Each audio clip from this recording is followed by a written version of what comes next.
Podcast Três Irmãos na área, quem fala com vocês mais uma vez, Rodrigo Tchorró. Na minha frente, meu brother, meu irmão Roberto Andrade Filho, o Borracha, na mesa operando, nosso diretor Pedro Henrique. E aí, Robertinho, como é que você tá? Fala aí, boa noite, meus irmãos, beleza? Fala noite, aí, meu irmão. Noite, é tarde, boa tarde. Já é noite, depois das 6. É, passou das 6 já? É porque a gente tá atrasado, né? É, pontualmente atrasado. Isso é normal, quem acompanha a gente 5h30, né? sabe que a gente faz essas presepadas aí, às vezes. Episódio de última hora, nem tava na agenda, dobradinha, surpresa, como que você me fala Isso é uma oportunidade pros nossos inscritos que estão aí. Aliás, se você está aí, se inscreve, tá faltando pouquíssimas pessoas pra gente bater 300 mil inscritos. Então, já bateu. Já, enquanto eu tava lá gastando com o Miorim? 300.500 já, tá quase batendo 300 mil. Caraca, valeu, Miorim. Já bateu, tá longe já. Não, então obrigado a cada um que já se inscreveu. Chama seus amigos que estão se inscrevendo. Mas aí. você pode agradecer a galera do Spotify, que a gente precisa chegar em primeiro lugar no Spotify também. Em primeiro lugar, a gente teve em segundo Quem lugar. é o concorrente de vocês de primeiro lugar no Spotify? Não sei, Miorinho, tem que olhar. É, a gente realmente não é que a gente não fala o nome dessas pessoas, é porque a gente não sabe mesmo, entendeu? Bom, eu ia apresentar a doutora André primeiro, mas já que o Miorinho começou falando, a gente tá com o Miorinho hoje aqui, na nossa casa, tá aí. mais uma vez. Daniel Miorim. Todo mundo falando, para de fazer o Miorinho, para de fazer o Miorinho. Falei, cara, o Miorinho já tá aqui tem 11 dias na nossa casa, estamos alimentando ele. Cara, Acho que hoje ele vai embora, Roberto. Não, deixa eu te falar. A galera não entendeu isso ainda. Ah, não traz Miorim, não traz Miorim. Fala pro Malboro, pô. O Malboro tá injetando uma grana na gente, ó. Fica com o Miorim aí. A gente vai devolver o Miorim e fala assim, não, vou mandar mais X aqui, manda mais uma grana pra gente. Fala, fica com o Miorim. Não, e o pior é que é o dia inteiro o Miorim tentando me convencer que eu sou ANCAP. Eu já falei, eu não sou Miorim, não sou ANCAP. Mas enfim, obrigado, meu Miorim, na nossa casa aqui mais uma vez. E aí, pessoal, beleza? Um prazerzão poder estar aí em mais um episódio. Acho que já é o quê? Minha 6ª ou 7ª participação aqui? Por aí. Então, muito obrigado aí por estar nessa casa. Prazer conhecer a Andréia. E que possamos fazer uma conversa excelente sobre livre-arbítrio. E doutora Andréia, mais uma vez aqui na nossa casa, né? Estourada na internet, né, Robertinho? Essa tá sucesso. Todo mundo reagindo, que mulher incrível, que mulher maravilhosa, que episódio fantástico. Tem gente falando, André, que esse episódio que a gente gravou por último, ele tem que ser transmitido em praça pública. Olha só. Na rede aberta. A galera me falou que ele tem que ser traduzido, tipo assim, em várias línguas, pra gente colocar o que tem em todos os lugares, entendeu? E o povo me criticando, Robertinho, falando que eu tenho que fazer Sério? terapia, que eu tenho que aprender a ser pai, que eu tô falando meus problemas no podcast. Caramba. Que eu não posso falar meus problemas no podcast. Se ele não trata, aí já aproveita que ele não paga consulta aqui, galera. Vocês não jogaram isso, não. Ele vem aqui e faz os análise Eu tudo tenho que dele. aproveitar Gente, quando os bons são O aqui. Rodrigão já fechou um pacote, vocês fiquem tranquilos. Agora ele já doutora. vai fazer terapia, já tá tudo certo. Nós já saímos daqui combinado. Mas é sério mesmo, viu, André? Eu queria muito sua ajuda, assim, Vai ser um prazer. pra me colocar no caminho, assim, sabe? Eu tô achando que eu não sou um bom pai. Eu preciso melhorar pra ser um pai melhor. A gente sempre precisa melhorar, né? Sim. Todo mundo. É. A gente sempre tem as partes boas e tem o que a gente precisa melhorar e tá tudo certo. Então. Mas as crianças do Cabeleira são extremamente educadas. Sim, então. É porque eu bato nelas, né? Não, sabe o que eu acho complexo aqui do Cabeleira e da educação e tudo mais? Você já viu os meninos dele, quem já viu conhece.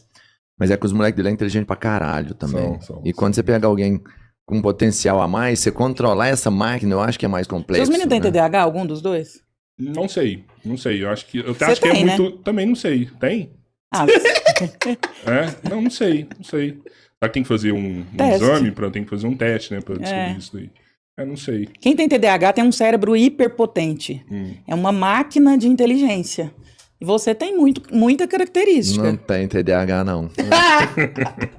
Não tem, não. Será que não é muito Conheço o cedo moleque, pra levar os meninos pra fazer o Não, que teste? idade? 8 e... Não, 10 e 11. Não, 10 tá e na 11. hora boa. Na hora boa? As pessoas acham que TDAH é um problema. Para começar, que não é um problema, ele é um transtorno. Segundo, que TDAH ele tem uma vantagem neuroquímica muito maior que muita gente. É um cérebro extremamente potente, mais potente que os cérebros normotípicos, que a gente fala, que estão dentro de uma cadeia como de uma pessoa que está aí no dia a dia. Então, assim, tem uma facilidade de propagação e de leitura de dados 10 vezes maior que a de uma pessoa normal. Então, neste ponto, o TDAH é maravilhoso. Ele Se tem uma capacidade, direcionar da melhor maneira. tem uma capacidade de você consegue- raciocínio aí, comprovadamente, cientificamente, muito melhor do que de uma pessoa não TDAH. Caramba. É. Bom, no episódio hoje a gente vai falar de livre-arbítrio, né? Foi o que a gente combinou. E eu queria... A Andréia, esses dias a gente estava conversando sobre isso. No último episódio, né? A gente deu uma pincelada. E a né? Andréia falou que não acredita no livre-arbítrio, né? Como o Miorim acredita, Falei, ó, vamos conversar disso aí, vamos ver quais frutos que a gente pode Por colher que você não disso. acredita no livre-arbítrio? A questão não é que eu não acredito, é que não existe. A gente só acredita ou desacredita daquilo que existe. É porque o livre-arbítrio ele não existe, não é que eu não O que é acredito. Ué, eu que te pergunto, você que acredita? O livre-arbítrio é a capacidade de ter feito diferente. Sobre qualquer conjunto específico de situações, poderia ter sido diferente do que foi. Isso é oposto ao determinismo. No determinismo, tudo é porque em algum momento foi. Ou seja, se você voltar até o início do universo, você poderia, hipoteticamente, se você tivesse todas as informações, prever como seriam cada uma das situações seguintes. Você poderia saber, no ano 1 do universo, como se comportaria o Tchorró, se o Tchorró ia ou não movimentar-se desse jeito, levantando o livro dessa forma, ou se ele ia levantar, por exemplo, para ir no banheiro. Nós poderíamos saber isso com uma precisão milimétrica. Esse é o caso? Você ampliou demais, né? Você foi lá na história da humanidade, do universo, eu vou tentar trazer isso para a individuação. O determinismo, na verdade, eu até brinquei hoje que talvez eu vá até escrever um livro sobre isso aí, deixa eu aproveitar. Nós temos 3 grandes feridas narcísicas da humanidade, né? Primeiro, nós achávamos que a Terra era o centro do universo. E aí vem Copérnico e diz que não. A Terra não é nada, é um planetinha que gira ao redor do Sol. Primeira ferida narcísica. Segunda ferida narcísica, nós achávamos que nós éramos o centro da criação, que nós éramos o animal mais importante. E aí vem Darwin e diz, não, nós somos um ser em evolução, como o sapo, a ameba, qualquer coisa. E aí a terceira ferida narcísica vem Freud e diz, nós não somos senhor nem de nós mesmos. Nós somos movidos pelo inconsciente. A quarta ferida narcísica é o determinismo. Na verdade, não é que lá atrás eu vou ler a atitude do Rodrigo de mexer o livro. Nós somos determinados neurologicamente, psicologicamente, biologicamente. Todas essas questões que nos envolvem e que nos rodeiam, elas vão determinar, de certa forma, aquilo que eu vou reagir. Então eu digo o seguinte, é uma questão temporal. Se você pegar uma atitude minha, eu vou determinar em tempos causais. Então existe uma explicação para as minhas atitudes no tempo causal do segundo, que são os neurotransmissores. Então se eu te der um tapa, nos primeiros minutos eu vou explicar através dos meus neurotransmissores. Nas primeiras horas, através dos meus hormônios. Nos primeiros anos, através da minha questão da biologia. E nas próximas décadas, na questão da minha epigenética. De onde eu vim, como eu nasci, minha condição social, minha condição cultural. Então, baseado em todas essas determinações, o livre-arbítrio cai por terra. Eu sou livre aonde? Como? Então, essa é uma boa pergunta. Acho que a gente pode começar pela neurologia. Eu acho que é o campo talvez mais rico para isso. Porque é o campo onde se acredita que houve uma vitória, né? Então existem os chamados experimentos de Libet. Libet fez o seguinte experimento. Com um relógio de Libet, ele dizia, você fica com a sua mão levantada. Quando você sentir vontade de abaixar a mão, você olha pro relógio e registra o tempo. E aí você, evidentemente, aperta o botão e escreve lá em que momento o relógio estava marcando quando você olhou para ele. O que acontece? Descobriram que existia uma coisa chamada potencial de ação. Esse potencial de ação, ele acontecia uns 300 milissegundos antes de você abaixar a mão. Libet acreditava com isso ter tido uma resposta significativa contra o livre-arbítrio. Por quê? Porque se nós podemos antecipar aquilo que é efetivamente o livre-arbítrio, o que é uma escolha do sujeito de abaixar a mão, então é claro ali que nós não teremos livre-arbítrio. O problema ele descobriu uma outra coisa. Ele descobriu o Fruont. O que é o Fruont? Ele descobriu que você tinha um tempo de 200 milissegundos entre você ter a vontade de abaixar a mão e você, de fato, abaixar a mão, para você decidir se você ia abaixar a mão ou não. Então ele disse para as pessoas, pessoal, tentem não abaixar a mão. E aí, as pessoas que não abaixavam a mão, elas tinham feito isso em até 200 milissegundos antes. 200 milissegundos é o suficiente para que elas possam ser livres. Então, a gente teria, de acordo com o Libet, o poder do veto. Um outro cientista que tentou dizer isso, não, nós não temos livre-arbítrio, a neurologia é clara aqui em dizer que nós não temos livre-arbítrio, a neurociência de fato não corrobora o livre-arbítrio. O que ele fez? Ele é o chamado Penfield, né? Ele tem um homúnculo de Penfield. Ele pegava pedaços do seu cérebro com uma espécie de agulha e ele chegava a conseguir fazer com que você, com uma mão, você se enforcasse e com a outra você se segurasse, porque você não queria se enforcar. Então ele fazia o seu músculo se mover de uma forma que não era desejada para você no primeiro instante. Mas Penfield, por incrível que pareça, defende o livre-arbítrio. Por quê? Ele defende o livre-arbítrio porque ele descobre o seguinte: não importa o que eu faça, eu posso fazer ele dar pirueta, eu posso fazer ele sentir que se lembra de alguma coisa, mas eu não consigo fazer ele acreditar que foi ele quem fez isso. Não, doutor. Foi você que fez isso comigo. Ou seja, a sensação de que nós temos de que nós somos agentes, essa ele não conseguiu replicar. Existem outros experimentos, Dr. Wagner, sobre o automatismo. É muito doido os experimentos dele. Ele bota sua mão num autômato e você com a mão no autômato, você teria que decidir ali determinadas coisas, sei lá, para onde eu vou apontar minha mão. Só que se ele te mostrar a figura da sua chave do carro, você vai apontar sozinho a sua mão para onde está o seu carro. Meu Deus, não temos livre-arbítrio, porque parece que parte das minhas ações são automáticas. Mas, simultaneamente, nós descobrimos que existem ações que não podem ser somadas em termos automáticos. São as chamadas intenções de consciência, ou intenção de implementação. Essas decisões são tipos de decisões que as pessoas tomam, às vezes, semanas antes, e que têm um papel extremo e direto na tomada de decisão posterior. Então, um exemplo muito simples. Pegaram 2 grupos de controle. Um dos grupos, as mulheres tinham tido... os 2 grupos precisavam de exames de câncer de mama. Uhum. Os 2 grupos precisavam se checar. E um deles, você disse, digam agora quando vocês vão fazer isso no mês que vem. No outro grupo, não foi dito nada a elas. Foi dado o mesmo material de divulgação sobre a necessidade disso, mas não foi feito o autocompromisso. Esse grupo que fez o autocompromisso, 87% se comprometeu no dia e 100% acabou fazendo naquele mês seguinte. O outro grupo, apenas uma das mulheres, equivalia a 6%, tinha de fato feito o exame. Ou seja, a diferença de ter uma intenção direta de fazer faz uma diferença muito expressiva. E isso não pode ser reduzido em termos automáticos. Ou seja, é uma decisão que nós tomamos de forma consciente. Esses papéis da consciência, inclusive, tem um estudo revisado com mais de 200 estudos de intenções de implementação que são extremamente importantes. O que isso me indica? Isso me indica que, por mais que nós tenhamos o que a gente chama de neurocorrelato, ou seja, o cérebro exerce algum papel, é o cérebro que nós utilizamos efetivamente para tomar nossas decisões. A consciência exerce um papel muito maior no processo de escolha das coisas. Não há, por mais que existam correlatos neurais, não há como nós estabelecermos uma relação direta entre um conjunto de um potencial de ação, de um efeito neurológico específico e a ação seguinte. Eu sempre tenho uma distância entre elas. E essa distância é onde reside o livre-arbítrio. Aí você rasgou a psicanálise e a neurociências, tudo, e jogou tudo fora. Por quê? Porque aí você fala que a consciência decide. Para começar, que a consciência só decide em torno de 20% das nossas ações. Os outros 80% estão a nível inconsciente. Depois a neurociências vai falar de neurotransmissores, de genética, de epigenética, de ambiente cultural, aí tudo isso desconsidera e a consciência escolhe. Eu vou pegar um exemplo mais simples que talvez nos aproxime mais. Tô gostando, viu, André? Eu tô com você. Você pega um menino que a mãe dele engravidou dele, ela era usuária de crack. Aí ela vivia nas ruas, aí ela tinha lá toda uma questão neuroquímica o tempo todo durante aquela gestação.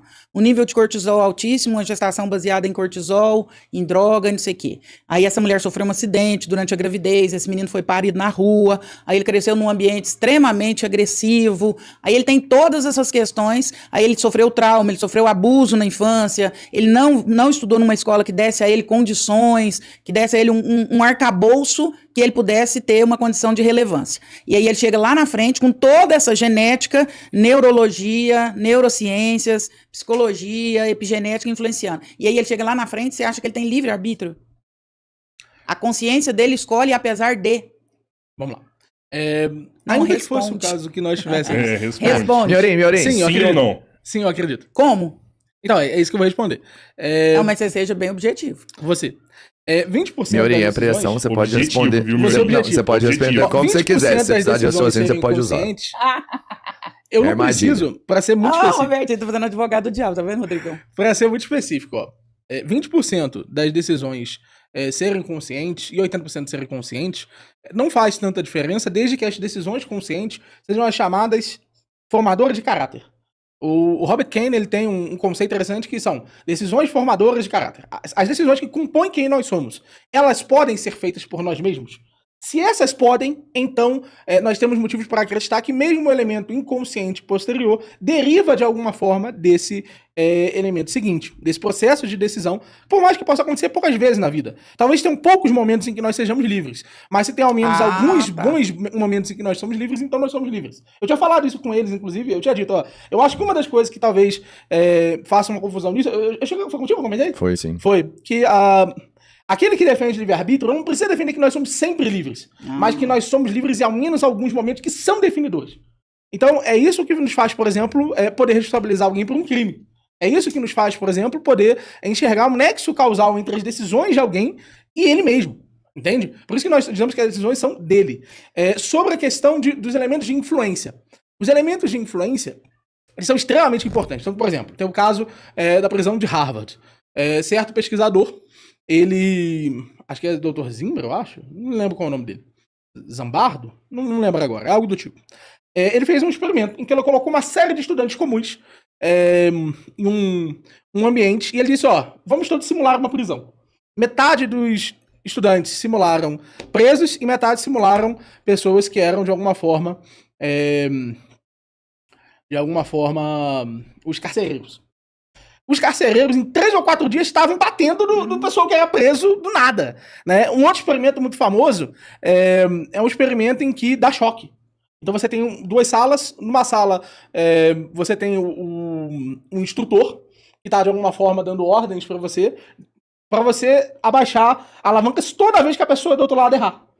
E aí você vai ouvindo a pessoa reclamar de dor e você continua abaixando as alavancas. Sabe qual é a solução para esse experimento? O experimento passa a ser nulo.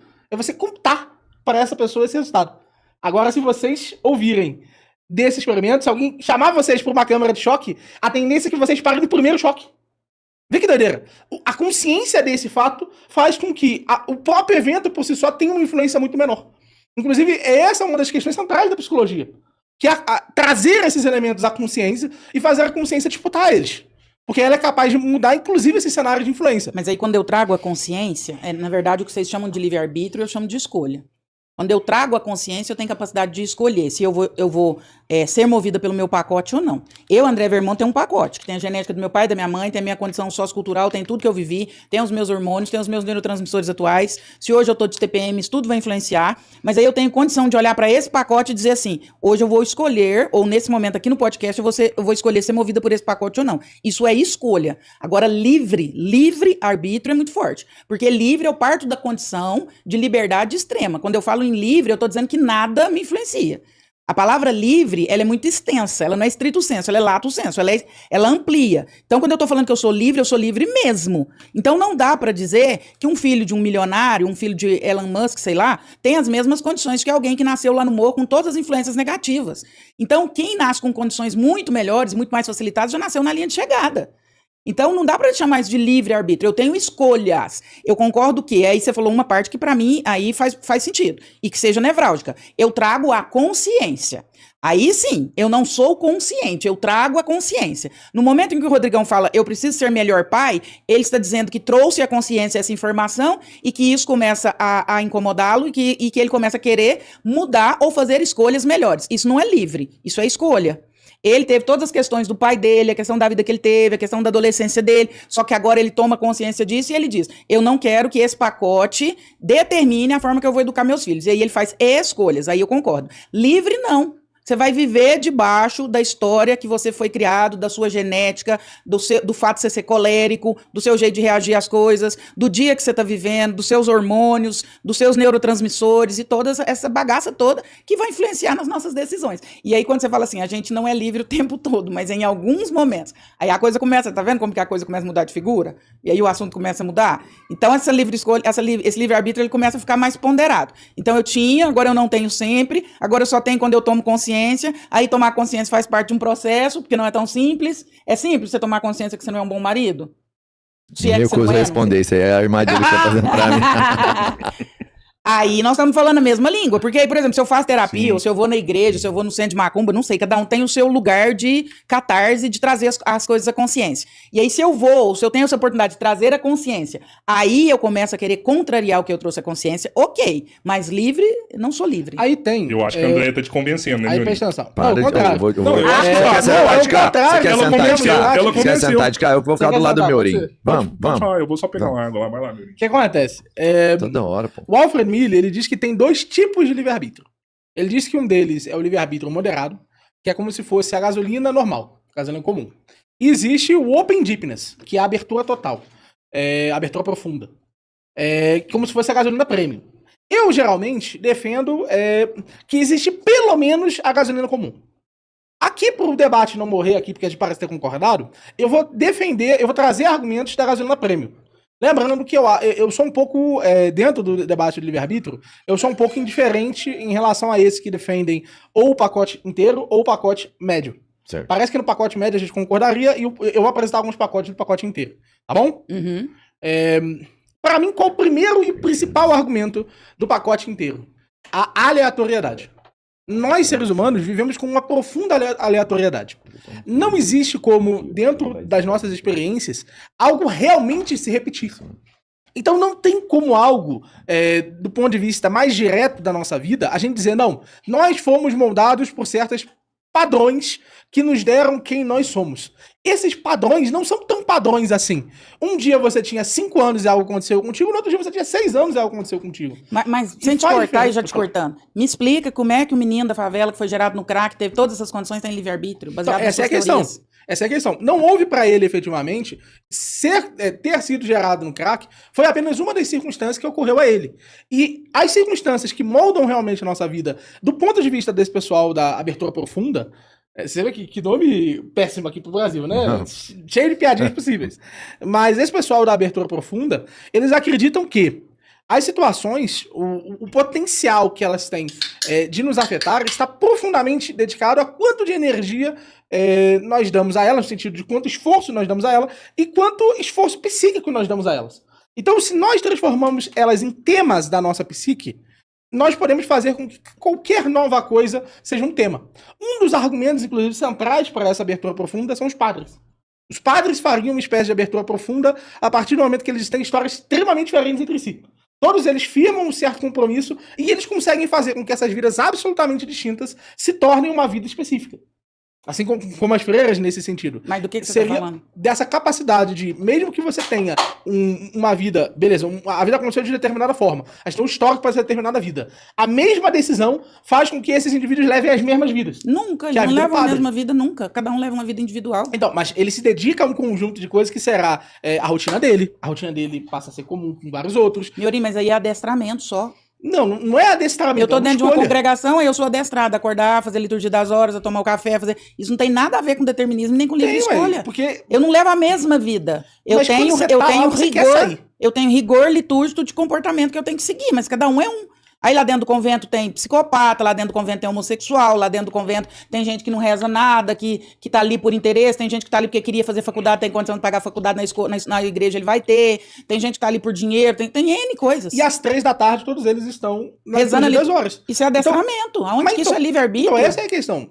Para esse pessoal da abertura profunda, isso seria o extremo oposto do adestramento. Porque são pessoas com um perfil histórico completamente diferente entre si, que conseguem efetivamente fazer a mesma coisa. Ou então, se fosse assim, então todos os torcedores do Flamengo levam a mesma vida, porque estão no Maracanã no domingo às 5 horas da tarde torcendo. Aí eu acredito que existe. É só uma liturgia, é só uma atitude. Eu só tô no Maracanã às 5 da tarde assistindo o Flamengo, como eu tô às 3 horas da tarde rezando a liturgia das horas. Isso não me iguala aos meus ali. Não, mas é porque eles chamam isso do modo de vida, do lifestyle deles. Esse lifestyle teria o potencial, a adesão ao lifestyle, por exemplo, teria um potencial de fazer vidas completamente diferentes através dessa padronização, de levar em uma determinada direção. Então, por exemplo, quando o cara assume o lifestyle de ser um empresário, ele tinha uma vida específica. Essa vida nova que ele escolheu tem uma série de exigências. Ele esquece de quais eram as denominações anteriores e ele se adequa a essa nova disciplina. A mesma coisa, jogador de futebol. E a gente vê históricos muito diferentes em relação a eles. E ainda assim a gente vê que a disciplina corrente nesses meios faz com que esses indivíduos acabem, não de fora para dentro, mas de dentro para fora, tendo vidas que são profundamente distantes daquelas que a gente diria que eles teriam se eles tivessem vivido normalmente. Então, um rapaz que viveu ali uma vida complexa, cheia de drogas, viu crime, e ele consegue, através da disciplina, todos os dias estar jogando em determinado horário de forma específica e direta. E isso é uma substituição, não de um pedacinho da vida dele. Ele deixa de se alimentar de determinada forma, ele deixa de sair com determinadas pessoas, ele consegue realmente, através dessa substituição do estilo de vida... Mas você acha que isso daí mudou ele, o fato de ele estar lá no seminário, rezando a liturgia das horas todo dia, ele tem livre-arbítrio, ele contrariou toda a história dele anterior? Eu acho que, assim, pra ser sincero, por que eu não gosto desse argumento enquanto defensor do Você sabia que a maioria dos abusados se tornam abusadores? Sabia. Sabia. E que muitas vezes... E aí isso ele tá é um lá problema. dentro do convento, aí ele foi abusado e em algum momento ele se transforma em padre e ele é pedófilo. E aí o que é ele ter rezado a liturgia das horas todo dia mudou, e ele deu ele livre-arbítrio. Porque O que ele que isso teve mudou uma na parte da disciplina que faltou. Mas não mudou. Se ele Em tivesse algum momento a personalidade dele aflorou, porque ele tinha sido determinado lá atrás por uma vida de violência, de sexo, de abuso, e que em algum momento aflorou. Não, Na mas- prática, eu não vejo o livre-arbítrio funcionar. Eu queria ver na prática. Eu não queria experiências, citações, eu quero ver na prática. Então, mas é Me isso dá um que exemplo é estranho prático. pra mim. Porque isso me parece prático. O cotidiano do monge parece prático. Eu entendo que ele ainda pode, justamente por ele ter livre-arbítrio, romper com esse padrão anterior que ele tinha estabelecido para si mesmo. Mas o que eles tentam salientar, o pessoal da abertura profunda, é justamente essa parte de que você tinha vidas completamente diferentes, influências completamente diferentes, e ainda assim você passa a ter uma rotina muito similar para uma série de grupos. Então, esse argumento ele funciona assim. Ele encontra, cara, olha só, parece ser o caso que um grupo de indivíduos consegue, através de uma deliberação racional, substituir não um aspecto da vida, não tomar uma ou outra decisão, mas substituir o modo de viver dele de uma hora para outra. Enquanto ele tá lá no convento. Então, essa é a questão. É lógico que é necessário... Você acha que isso daí matou a personalidade dele, quem ele Não, era, o substitui- biológico dele, a mudou a genética dele? personalidade dele. Essa é a questão. Para os defensores da abertura profunda, isso tornou ele um novo homem. E quantas vezes vocês conversaram com padres que não disseram isso? Tornou um Defensores novo da homem. abertura profunda, vocês estão totalmente equivocados. Você não acredita que quando uma pessoa, por exemplo, nesse caso de um padre independente, porque aí quebra muito. Eu entendi que o que o Miorim enxerga é que isso quebra muito dos padrões, porque você fala assim, que o filho do Elon Musk naturalmente nasce na linha de chegada. Sim. Né? Mas que pra ele, teoricamente, é muito, muito mais fácil que o cara que nasceu de uma mãe usuária de drogas, sem Óbvio, oportunidade nenhuma, tal, óbvio. tal. Mas esse cara, ele também pode mudar totalmente a realidade dele. A prova é um padre que muda total. Aí não é livre-arbítrio. É aí que é o nosso ponto de Aham. interseção. São as escolhas. Se eu tomo consciência de quem eu sou, por alguma via, seja ela terapêutica ou não, se eu tomo consciência de quem eu sou e agora eu faço escolhas, aí eu mudo. Mas o problema é... Aí sim, eu não sou refém da minha história, eu não sou determinado pela minha história. Mas isso vai exigir consciência e um esforço gigantesco. Uma luta, Gigantesco. né? Uma luta. Aí eu tô falando psicologicamente, você imagina geneticamente. Você imagina, vou pegar aí um exemplo bem banal. Um mega empresário milionário lá de Uberlândia, que eu não vou citar o nome, e a minha mãe. Os dois têm a mesma idade. Agora eu vou falar de genética. Quem que você acha que tem chance de ter uma vida com muito mais condição, saúde e tudo mais? Minha mãe ou ele? Geneticamente, se for geneticamente, talvez a sua mãe. Ele?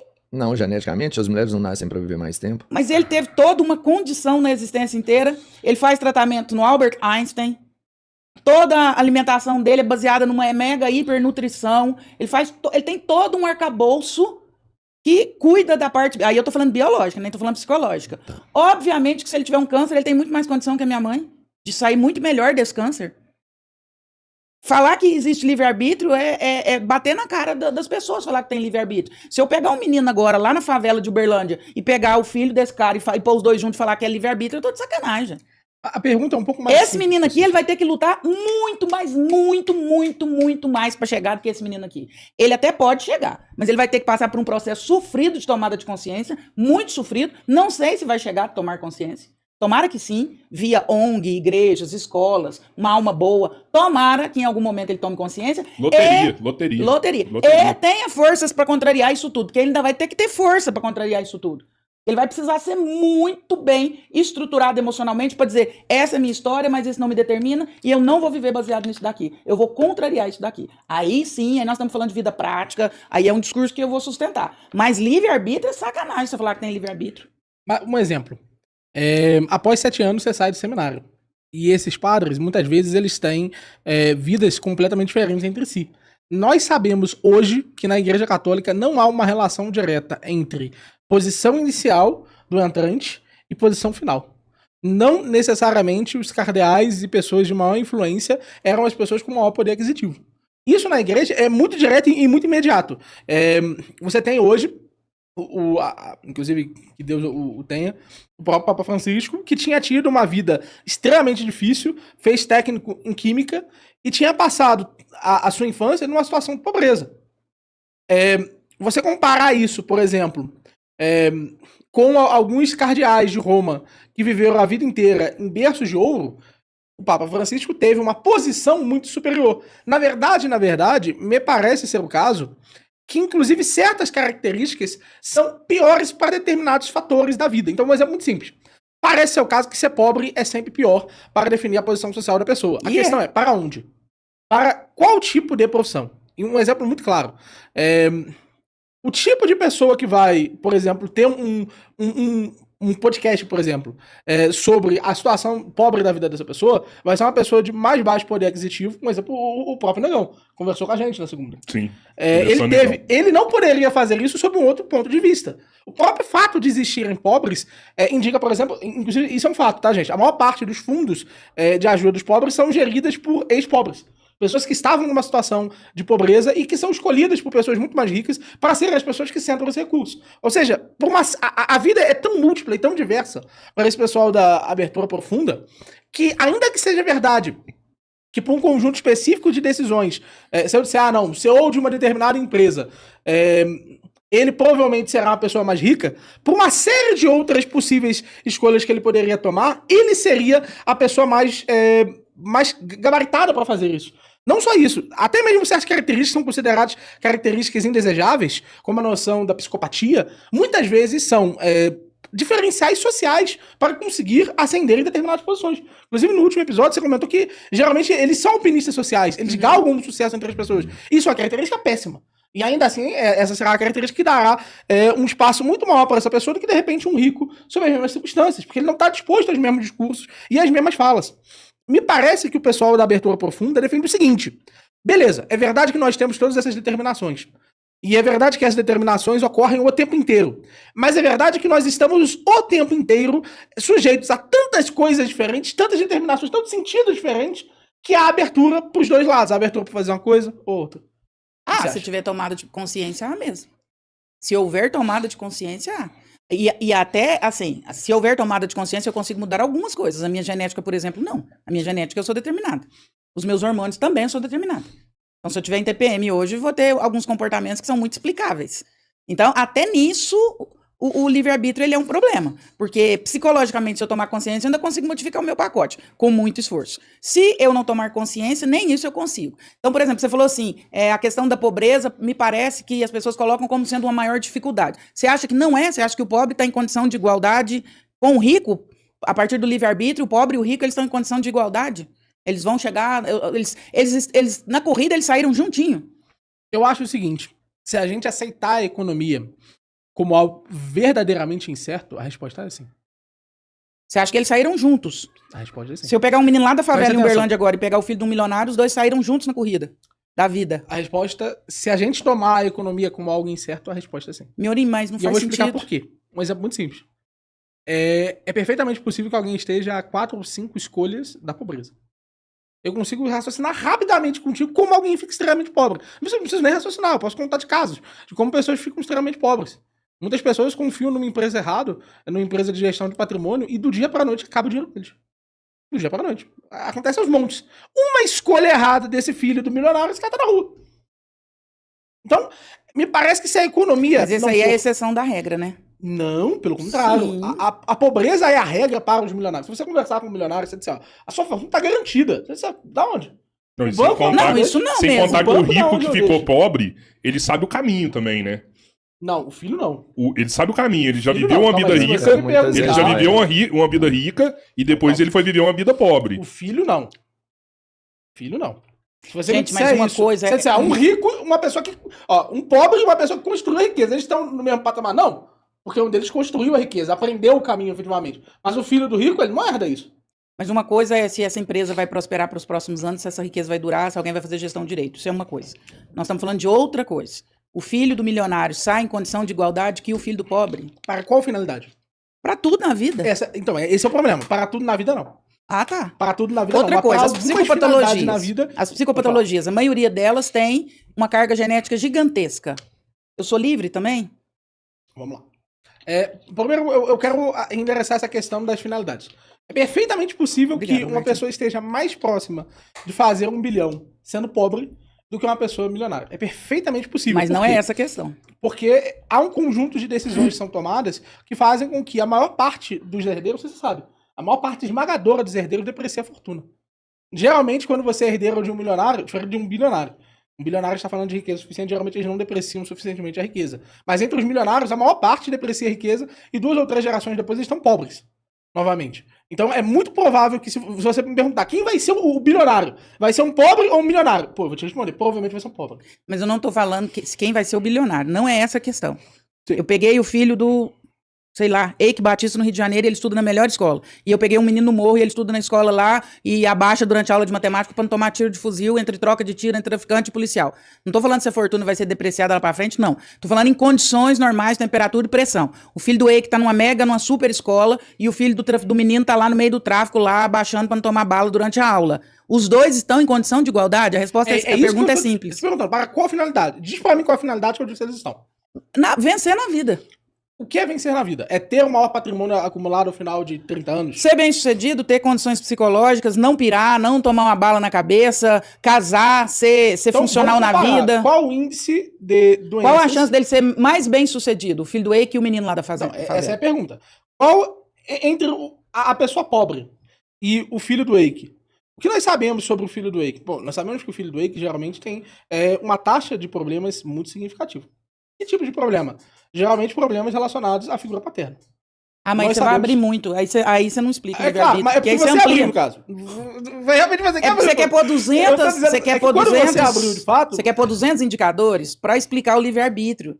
mas é porque eles Seja existem mais na vida real. simplista, seja bem simplista. Vamos pegar O aqui que eu acho, em termos práticos, práticos. em isso, termos práticos, isso. hoje eu não acredito, hoje, Daniel, eu não acredito como defensor hipotético da abertura profunda.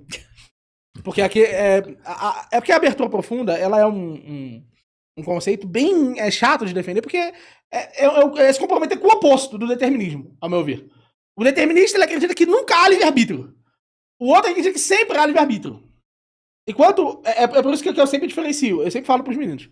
Existe eu acho que qualquer um pode deixar de ser pobre. Eu não acho que todos podem. Eu sempre faço essa distinção. Não Sim. pode Porque eu mesmo, vai defendo o fazer um livre-arbítrio esforço moderado. gigantesco. Então, porque Vai eu fazer defendo um o livre-arbítrio moderado. esforço homérico para deixar Agora, de ser pobre. esse cara do livre-arbítrio profundo, ele defende que todos podem. Ele defende que absolutamente todos podem. E por que eu acho que não existe esse livre-arbítrio profundo? Por causa do Estado. O Estado faz com que existam menos flutuações financeiras. Então ele segura determinadas empresas que iriam falir e ele segura boa parte, por exemplo, ele segura os bancos, ele faz com que decisões que seriam ou boas ou ruins por parte das pessoas seriam seguradas por ele. Então impede que os bilionários e os milionários tomem, de fato, um número de decisões muito expressivas na vida. Que eles precisam se comprometer com o resultado disso. Diminui a responsabilização deles. Então eu acho que, de verdade, esse bilionário vai ter um dinheiro reservado em um banco. Esse banco ele não vai falir de jeito nenhum, porque diferente do que ele faliria normalmente, né? Muitas vezes. Cara, você guarda essa informação. Era pro Bradesco ter falido do início de sua fundação até hoje, pelo menos 13 vezes. Vezes em que ele pediu ajuda explícita para o governo federal. Significa que alguém que botou todo o seu dinheiro no Bradesco 13 vezes sem saber, nunca ouviu essa notícia. Mas 13 vezes ele correu a chance de todo o seu dinheiro acabar e não receber nada. Porque quem quer receber? As maiores empresas primeiro. Você, indivíduo normal, você não ia receber. E mesmo entre as maiores empresas, são os mais ricos ainda. Né? Então é evidente, e principalmente os funcionários, gente. Então, uma escolha simples. Qual banco eu vou colocar? O Estado disse, não, essa escolha não é perigosa. Eu proíbo que ela seja. O Bradesco vai me pedir dinheiro, vai me pedir uma ajuda, eu vou ajudar. E o que isso tem a ver com o livre-arbítrio? Vou explicar completamente. O que acontece? Esse bilionário, ele repousa sobre essas decisões. Ele repousa sobre essas decisões que só existem às custas de todos os outros. As decisões que, de alguma forma, são garantidas não por causa da estrutura da nossa economia, mas por causa de como ele usa o Estado para garantir que isso seja seguro. Então, até mesmo aonde você deposita o banco, do ponto de vista de uma economia livre, é inseguro. Então, até onde você deposita o banco, pode ser uma decisão que a pessoa toma errada. E isso pode fazer com que o milionário deixe de ser milionário da noite pro dia. Então, parece que as decisões ganham um tamanho gigantesco, que elas não têm hoje. Então, eu acho que o defensor da liberdade profunda tá errado aqui, porque, não, eles não estão jogando o mesmo jogo. O jogo que os bilionários jogam e que os milionários jogam é um jogo diferente deles, dos pobres. Fosse o mesmo jogo, aí o defensor da liberdade profunda ou abertura profunda poderia dizer, não, realmente, jogando o mesmo jogo, eventualmente uma decisão vai fazer eles caírem, ele só precisa ser consistente aqui. Se ele for consistente aqui, ele vai, em 30 anos, a gente sabe como funciona um gráfico com um logaritmo qualquer, ele vai crescer muito mais do que eles. É só ele não errar. Ah, se os dois não errarem, não, o cara já tá lá em cima. Mas se esse errar, então isso vai fazer, esse erro custa muito mais caro. Só que não é o mesmo jogo. Justamente porque nós temos elementos sociais que impedem isso. Um outro elemento social que eu acho que impede profundamente isso, a fama. A fama é um elemento que é um elemento chamado impróprio. Não é porque alguém é mais famoso que ele é melhor, gente. Faz o menor sentido. Alguns maiores pesquisadores do Brasil não são conhecidos por ninguém. Tem pesquisadores, por exemplo, em socialismo, em marxismo, que são, assim, incríveis no Brasil. E aí você compara com o pessoal que eles trazem aqui, é assustador por melhores eles são do que o pessoal. É assustador. Mas a fama faz com que esse cara ele tenha uma segurança social muito significativa. Vamos pra prática. A Glória Maria... Isso é prática. Boa, deixa a André agora. Agora ela vai pra A Glória prática. Maria, ela vai estrear semana que vem na Globo um documentário sobre a Glória Maria. E uma das primeiras reportagens que abre o documentário é ela bem jovenzinha, numa das primeiras entrevistas dela, e ela falando corajosamente. Acabei de ser barrada na porta do Otton Palace Hotel, no Rio de Janeiro. Eu ia fazer uma entrevista com um promotor que está lá no 3º andar, e me barraram na entrada do hotel e me falaram claramente, você não vai entrar porque você é negra. E aí ela conta durante o documentário e ela fala, eu sofri, eu tenho plena certeza, para me chegar a ser a Glória Maria, eu sofri 20, 30 vezes muito mais que qualquer outra repórter que não fosse negra. Pergunta não, reflexão. Você acha que a Glória Maria entrou nas mesmas condições que a Fátima Bernardes e as duas passaram pelas mesmas coisas? Outro exemplo, eu tenho uma amiga que é diretora de uma empresa em São Paulo, uma empresa do mercado financeiro. E ela adotou 2 crianças da mesma idade, 2 adolescentes de 15 anos, um negro e um branco. E ela mora num condomínio.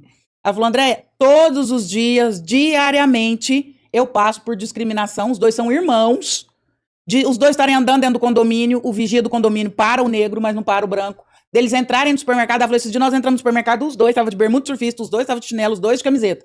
Pararam meu filho negro, o vigia do mercado ficou andando atrás dele para ver se ele estava pegando alguma coisa, e o meu filho branco não fizeram absolutamente nada.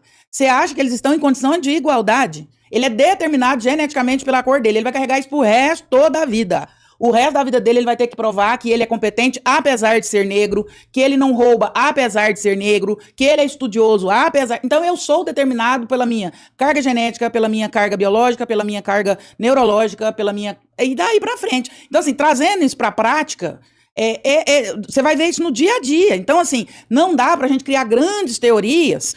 E se aqui, ó, na vida real, aqui não acontece. Aqui o que acontece é que aquilo que eu trago como condição existencial vai determinar até onde eu vou chegar e os meus esforços. E aí você não acredita que alguém pode contrariar isso? Pode, através de escolhas. Só que vai ter que fazer um esforço muito maior. Então vou voltar a bater nessa tecla. Não é que alguém não consiga, mas ele vai ter que fazer um esforço maior. Melhor exemplo que esse, impossível de dar, desses 2 meninos e da Glória Maria.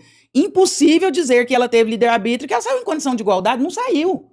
Impossível. A Fátima Bernardes teve condições muito melhores que ela, teve oportunidades muito melhores que a dela. A Glória Maria chegou? Chegou. Ela é a exceção da regra. Depois dela, ela carregou um monte de gente? Carregou. Hoje nós temos trocentas jornalistas negras. Ela abriu picada no meio da mata e veio gente depois dela. Mas ela sofreu, ela foi a exceção da regra e ela precisou lutar contra o determinismo genético dela. Qual era o determinismo genético dela? Mulher negra. Vamos lá. Eu acho que o melhor argumento nesse caso, para balancear isso, é o fato que nós poderíamos agora, por exemplo, se essa história tivesse tocado os companheiros aqui, eles poderiam esperar o rapaz negro crescer, trazê-lo num podcast e torná-lo famoso. Ponto. Acabou que a vida do branco ficou muito mais difícil do que a do negro em um instante. Num momento de aleatoriedade, uma escolha baseado numa conversa de um podcast. Esse indivíduo pode ter a vida tão beneficiada, ele pode, por exemplo, conseguir agora vender um curso. Ele pode ter uma vida muito, mas muito mais simples do que a do branco. Mas ele só foi escolhido porque ele foi citado no podcast. Se ele fosse um negro normal e comum, a chance dele ser escolhido é muito menor que a do branco. Mas se você cita, o que acontece? Nunca ninguém é comum sobre esse ponto de vista. Todo mundo está num círculo social possível. E nesse círculo social possível acontece uma série de coisas, o tempo inteiro. E essa série de coisas, um exemplo, nós estamos a 6 pessoas de qualquer pessoa. 6 apertos de mão de qualquer pessoa. Bill Gates.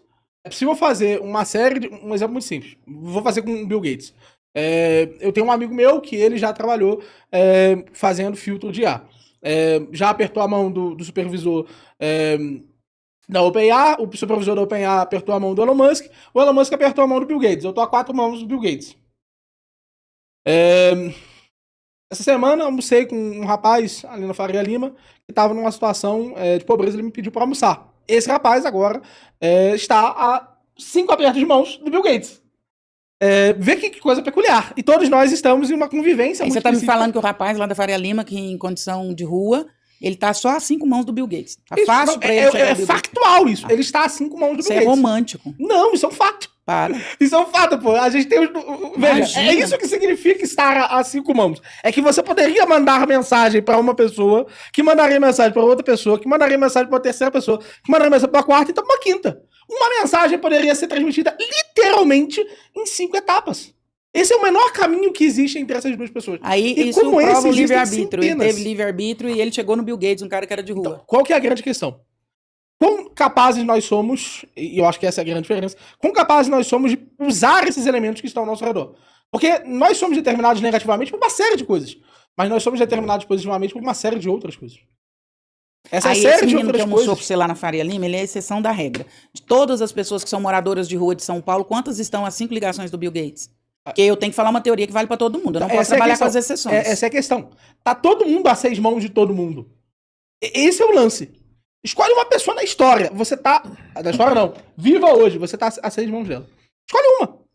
Isso é uma teoria que existe, ela é verificada em É uma teoria de pares. distância. É como a E informação isso se muda a propaga vida na lá sociedade. do menino de rua lá da Faria Essa é a Lima? Não muda questão. em nada. Se ele for... Não, muda. Muda Se em ele nada, é capaz de... Não, muda efetivamente. Se ele é capaz de utilizar... Um exemplo muito simples, pô. Ele não é Quantas capaz de pessoas- utilizar, ele não vai saber nem conversar, ele não tem nem roupa para... Ele não Mas vai a mudar nada, isso questão não vai é fazer essa, nada. É por isso que Ele você não tem pode esse fazer conhecimento e se trabalho. ele tiver, também não vai funcionar.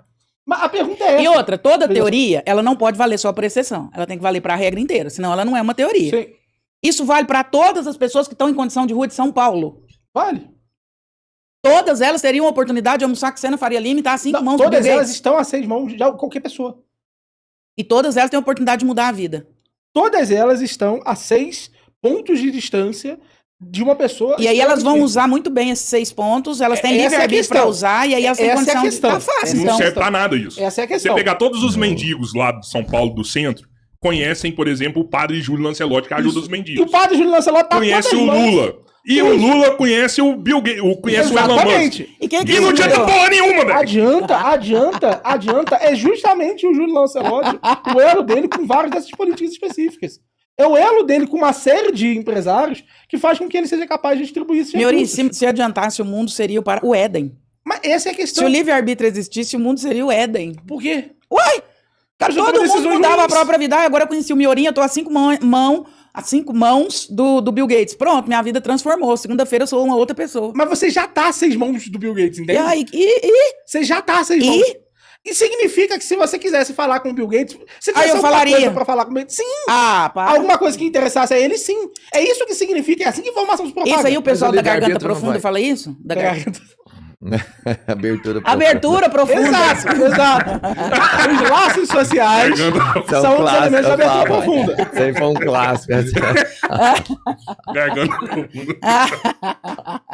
Miori, mas isso vale pros dois lados, não, porque é o seguinte, do mesmo jeito que eu tenho livre-arbítrio pra tentar chegar e tentar estabelecer uma comunicação que de alguma forma vai ser vantajosa pra mim com o Bill Gates, ele teria o livre-arbítrio pra virar e falar assim, não, eu não vou Óbvio. receber isso. Óbvio. Mas é que não é só o Bill Gates que você tá a 6. Sim. É com basicamente todo o dinheiro do mundo. Se você tá a 6 laços de qualquer pessoa, significa que você tá a 6 laços, inclusive, de pessoas que poderiam estar diretamente relacionadas à sua função. Então, se você tem um talento, você tá a 6 pessoas desse indivíduo que poderia te dar a chance desse talento. E a percepção E disso... aí, o que te faria fazer com que o mendigo da Faria Lima chegasse lá no Bill Gates? O que ele teria que falar pra você? Faz de conta que eu sou esse mendigo. Então, eu tô a 5 mãos do Bill Gates, eu quero mudar minha vida. Eu Ó, decidi, eu você entendi. tem Aí eu cheguei e você me deu a oportunidade, vou almoçar com você. Um exemplo. O Bill Gates ele tem um interesse muito específico no tratamento da malária. Você tem uma solução para malária. Se você disser para mim, eu tenho uma solução para malária, a gente vai chegar no Bill Gates. Mas que dia que o mendigo da Faria Lima vai ter Essa é a solução questão. pra malária, Essa meu é a Deus? questão. Mas tem uma outra coisa que ele poderia ter, que poderia ser efetivamente... Porque, veja... Esse coitado, ele está com malária. Mas- Ele não tem solução pra malária. Mas- Ele tá mas- com malária, com sarna, com fome. É que ele com... tem alguma habilidade. Ele tem alguma coisa em que ele se destaca. Ele nem sabe tem o que é que o Bill algum Gates tá bem. interessado na Não, pode malária. não ser o Bill Gates, mas é por isso que é a 6 de qualquer pessoa. É a 6 de um grande diretor. É A6 de uma pessoa que é, por exemplo, comediante. É A6 aperto de mão de Miorim, uma pessoa... na prática, você ainda não conseguiu me provar o Mas livre-arbítrio. isso é prática. Nem eu sei, nem o negócio da profunda lá. Buraco profundo, abertura profunda. Abertura profunda. Não provou o livre-arbítrio ainda. Na prática, ainda não vi aqui acontecer. Eu já provei o determinismo, eu tô de boa. Minha parte já tá paga. Eu quero que você me Eu pague. acho que você não vai convencer a Andréia. Dependendo aí, se quiser, eu acho que a gente pode ir até pro próximo tema. Vamos pro próximo tema? Se quiser continuar convencendo. Eu acho que tem mais um argumento que é bem interessante. Vamos ver. Eu só queria Miorim, esclarecer eu acho isso. que todos os seus argumentos foram extremamente válidos. Eu acho, inclusive, que você já convenceu a André e ela tá te pirraçando. Umas 2 vezes eu vi assim, ela tava fazendo assim. O Miorim, ele é inteligente pra caralho. Tava Isso fazendo aí é assim com a inegável, cabeça, velho. É inegável. E ele vai. Manda aí. Mas eu acho que tem mais um argumento que é bem interessante. A necessidade, ela flui de cima para baixo. Isso significa que, do ponto de vista da organização social, existem motivos pelos quais preconceito, a diferença entre as pessoas social, precisa ser ultrapassado. Então, um exemplo muito simples. Digamos que eu sou uma pessoa que eu quero ter os melhores inventores possíveis, as pessoas mais capazes possível para uma questão matemática. Ou eu quero os melhores atores possíveis. Eu quero as pessoas mais capazes de fazer uma pasta. Eu, como dono de uma grande empresa, eu tenho motivos para aceitar pessoas de qualquer círculo social. Eu tenho motivos para aceitar pessoas de qualquer etnia. Eu tenho motivos para aceitar pessoas de qualquer gênero. Eu tenho motivos para ser cego a essas questões, inclusive procurar entre essas pessoas. É por isso, por exemplo, que lá nos Estados Unidos é baseado no sistema de bolsas, né? Aqui no Brasil é baseado no sistema de peneiras. A gente tem peneiras que procuram jovens jogadores excelentes de futebol entre todas as classes sociais. Então, por quê? Porque a necessidade vem de cima para baixo. A necessidade quer olhar para aquele jovem, o futebol quer olhar para aquele jovem e dizer, ó, não interessa se você é extremamente pobre, se você vivia com um ovo por dia, você joga a bola bem, esquece. Eu quero você. Então o que acontece? Como a necessidade vem de cima para baixo, se nós implementamos essa cultura generalizada, como é no caso dos Estados Unidos, nós temos motivos para essas bolsas acontecerem, inclusive a níveis mais baixos, do primário, catar o talento, refinar o talento. Então seria, numa sociedade verdadeiramente livre do ponto de vista econômico, nós temos motivos para encontrar talentos entre todas as esferas sociais e entre todos os tipos. Então, não só no esporte do futebol, mas em outros esportes. E não apenas no futebol, mas em coisas, por exemplo, relacionadas à arte, em coisas relacionadas à matemática. Por quê? Porque a necessidade é soberana, de cima para baixo. E ali há muito dinheiro. E ali há, efetivamente, os meios para a capilaridade social. É lógico que aí você vai me dizer, não... Mas o problema é que a economia não se desenvolveu o suficiente para a maior parte das... Por exemplo, a gente se perguntar num conjunto de rapazes que tá na Rocinha, quem ali seria bom de matemática. Talvez eu precise de, 20 gênios de matemática que estão ali. Mas como eu não tenho uma economia desenvolvida o suficiente para isso, eu não tenho motivos para fazer uma peneira com eles. Mas a pergunta é, se nós podemos, e aí sim, é hipotético, mas se nós podemos perfeitamente simular a hipótese de que nós temos a demanda, e que assim seria feito, então é perfeitamente razoável pensar que, ao menos as demandas menores, elas poderiam ser supridas por um indivíduo qualquer. Então um indivíduo qualquer poderia absorver essas demandas e, como são muitas coisas na sociedade, todos poderiam. Esse é um argumento de Open Deepness que eu acho que ele é intuitivo, porque ele usa uma coisa que a gente já está familiarizado. Ele faz sentido quando eu penso no futebol como um esporte popular, simples e fácil de ser praticado. Então surge a demanda de cima para baixo, eu vou ali, faço peneira, pode ser o pobre, pode ser o rico, ele desconsidera a condição social. Até porque o futebol não exige muita coisa para quem pratica. Você não consegue pegar alguém praticando esgrima lá embaixo. Pronto. Né? Tocando piano lá embaixo. Vou fazer uma peneira de piano. Aí eu vou lá na favela. Será que eu vou achar pianista lá? Não vou, porque ele não tem condição. Mas vai achar condição. pessoas com ouvido bom. Que ele não tem condição. Talvez seja o mais importante. Que nem sabe que tem um ouvido bom, porque ele não, Então, ele não frequentou uma aula. Você ver isso efetivamente. Você ir nesses rapazes e você descobrir quem aqui tem um ouvido... Será que alguém aqui tem um ouvido melhor que a maioria? E você testar as pessoas nessas habilidades. Acho difícil. O exemplo do futebol, ele é exceção de novo. Porque o futebol é simples de praticar e de fazer uma peneira. Agora você deu um exemplo muito bom, na esgrima, por exemplo. Sim. Então, assim, vamos ampliar? Polo. Será que eu vou achar lá na favela alguém que é bom no Um bom polo? nadador com habilidade física e... Então, assim. Eu sei que nas lutas a gente Inclusive, tem isso até prova, luta, porque sim, aqui é. no Brasil, por exemplo, a maioria dos jogadores de futebol vem lá de baixo, né? A grande maioria vem lá de baixo. É Mas esporte eu já muito vi social, é um falar tênis, que o uma lance é o camiseta, seguinte, que quando tem essa peneira, na verdade, e ela seleciona realmente os melhores, que nessa etapa entram pessoas de várias classes sociais. Mas as que chegam lá a virar o Neymar são as mais pobres. Porque as que têm a classe social melhor, no meio do caminho eles desistem. Porque você tem que morar sozinho, você tem que ficar no alojamento, você tem que treinar várias horas por dia. E o São que tem uma várias classe variáveis. social melhor, no meio do caminho fala assim, não preciso disso. Eu vou ficar com meu pai, eu vou trabalhar, eu vou estudar porque eu tenho uma outra escolha. E o que não tem a escolha, esse jogador vira o craque, talvez nem porque ele era o melhor. É porque era a única chance que ele tinha de ascender. E aí ele se agarra a isso com uma força muito maior do que os outros. E aí também meio que inutiliza o fator de os melhores estarem lá, sabe? Se é uma escolha, não é só uma escolha. É a única escolha desse cara. Que aí sim, nem seria o muitos, livre-arbítrio. nesse momento, Porque acabam não ele não- optando por isso. Muitos que são muito pobres. Eu conheço várias histórias. Porque, assim, acho que quase todo mundo conhece uma história de alguém que ia ser um grande jogador e abandonou. Pelo amor de Deus, né? Conheço, Isso é talvez a coisa mais antiga que.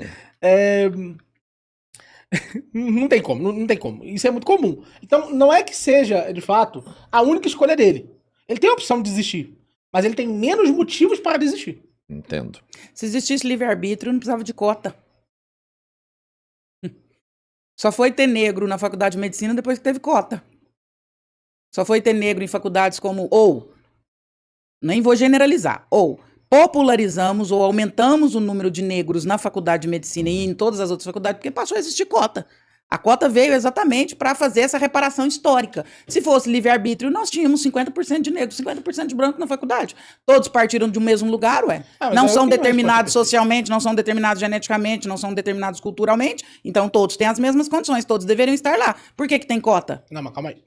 Primeiro que é importante diferenciar isso, tá, gente? Não sermos determinados pelas condições, ou seja, as condições não determinarem se nós chegaremos lá mais facilmente ou mais dificilmente, não significa que as condições materiais sejam as mesmas, senão eu tô ficando maluco. Eu tô dizendo que um cara não tá mais rico, outro cara não tá mais pobre. E isso eu concordo que há uma diferença expressiva. A diferença é que um ser mais rico e o outro ser mais pobre não é o suficiente para decretar onde ele estará. Agora a questão da cota. Eu acho que eu tenho uma resposta excelente para isso. Qual que, pra mim, é a melhor resposta possível? Minha avó foi a primeira enfermeira negra no Rio Grande do Sul. Primeira enfermeira negra.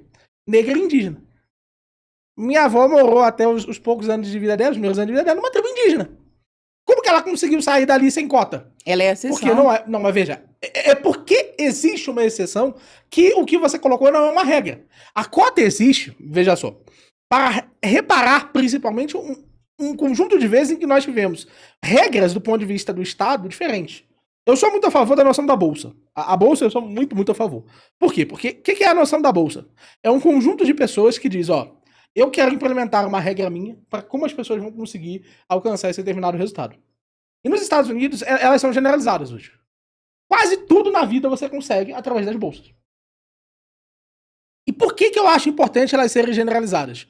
Porque aí o indivíduo pode gostar das coisas, mesmo que ele seja uma pessoa muito mais pobre do que as pessoas ao redor. Ele pode ter um gosto por uma coisa, ele pode se interessar um pouco mais nessa coisa do que a outra pessoa, e ali em 100 horas, 200 horas de interesse naquela coisa, já é o suficiente, mesmo que seja numa realidade extremamente caótica, mas já é o suficiente para ele ser mais capaz do que outro indivíduo que poderia tentar aquela mesma coisa naquele mesmo período. Então um jovem de 8 anos pode, agora, na favela, se dar conta de que gosta muito de basquete, dedicar 200 horas ali, e no ano seguinte ele entra num colégio por causa disso, um colégio que seria pago. Então eu acho que no fato de nós não termos isso no Brasil, reduz muito o potencial de poder de escolha total do sujeito, porque faz com que nós sejamos muito dependentes da voluntariedade das pessoas, ativamente. As pessoas, alguém olhar para mim, pô, esse moleque é bom no basquete.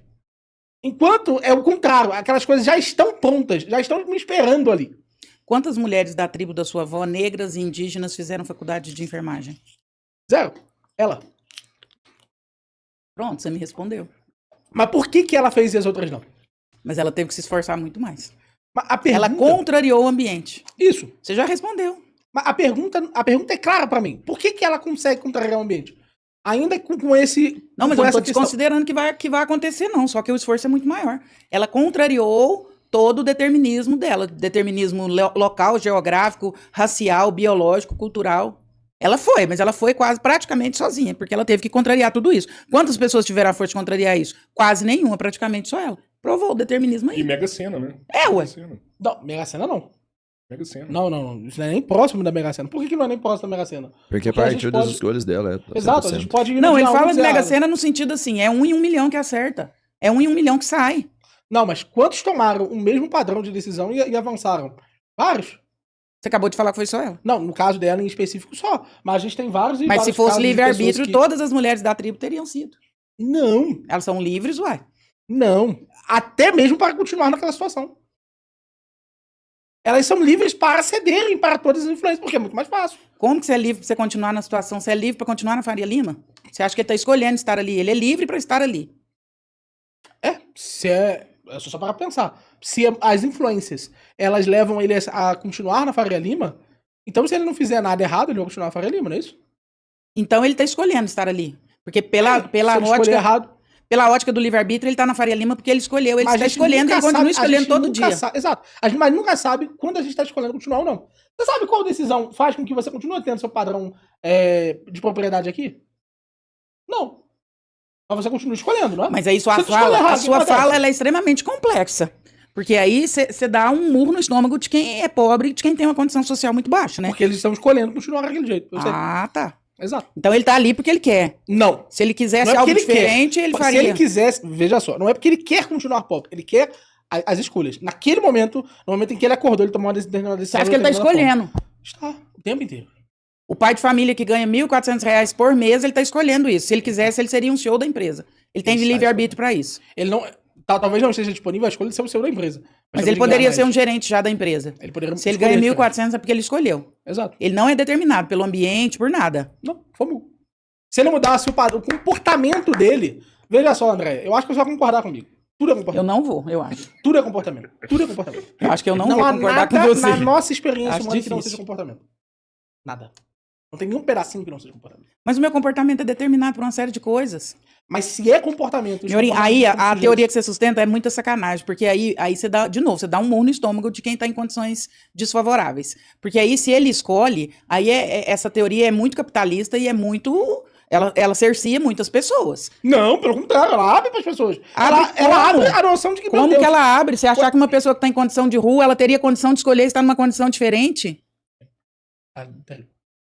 Aí é só muito parar pra cruel. pensar, por Ela exemplo, nem hoje. tem as opções, o Miorinho. Hoje- O discurso você- é extremamente cruel, esse discurso. Mas o O problema não é se ele é Miorinho cruel, se ele é defende que verdadeiro. qualquer pessoa, Qualquer. Mas qualquer, não isso eu são defendo todas. mesmo. Não são Isso. todas. Qualquer pessoa. Agora eu tô defendendo que todas. Agora, aqui, pra essa finalidade aqui da nossa conversa, eu defendo que Todas? todas. Não, Caralho. que a abertura profunda não viu, não? Todas o quê? Eu expliquei a diferença. Que agora, faz um tempo. Você saiu na hora. Eu expliquei que faz um tempo que eu tava defendendo a abertura profunda. Que é a ideia não apenas que qualquer um pudesse fazer, mas que todos pudessem. Essa abertura profunda é um tipo de defesa do livre-arbítrio. É chamado livre-arbítrio total. O livre-arbítrio que eu geralmente defendo é o livre-arbítrio moderado. No livre-arbítrio moderado, eu e o André concordamos. No livre-arbítrio total, é onde eu estou apresentando as circunstâncias específicas. Que- De como funciona esse tipo de argumentação.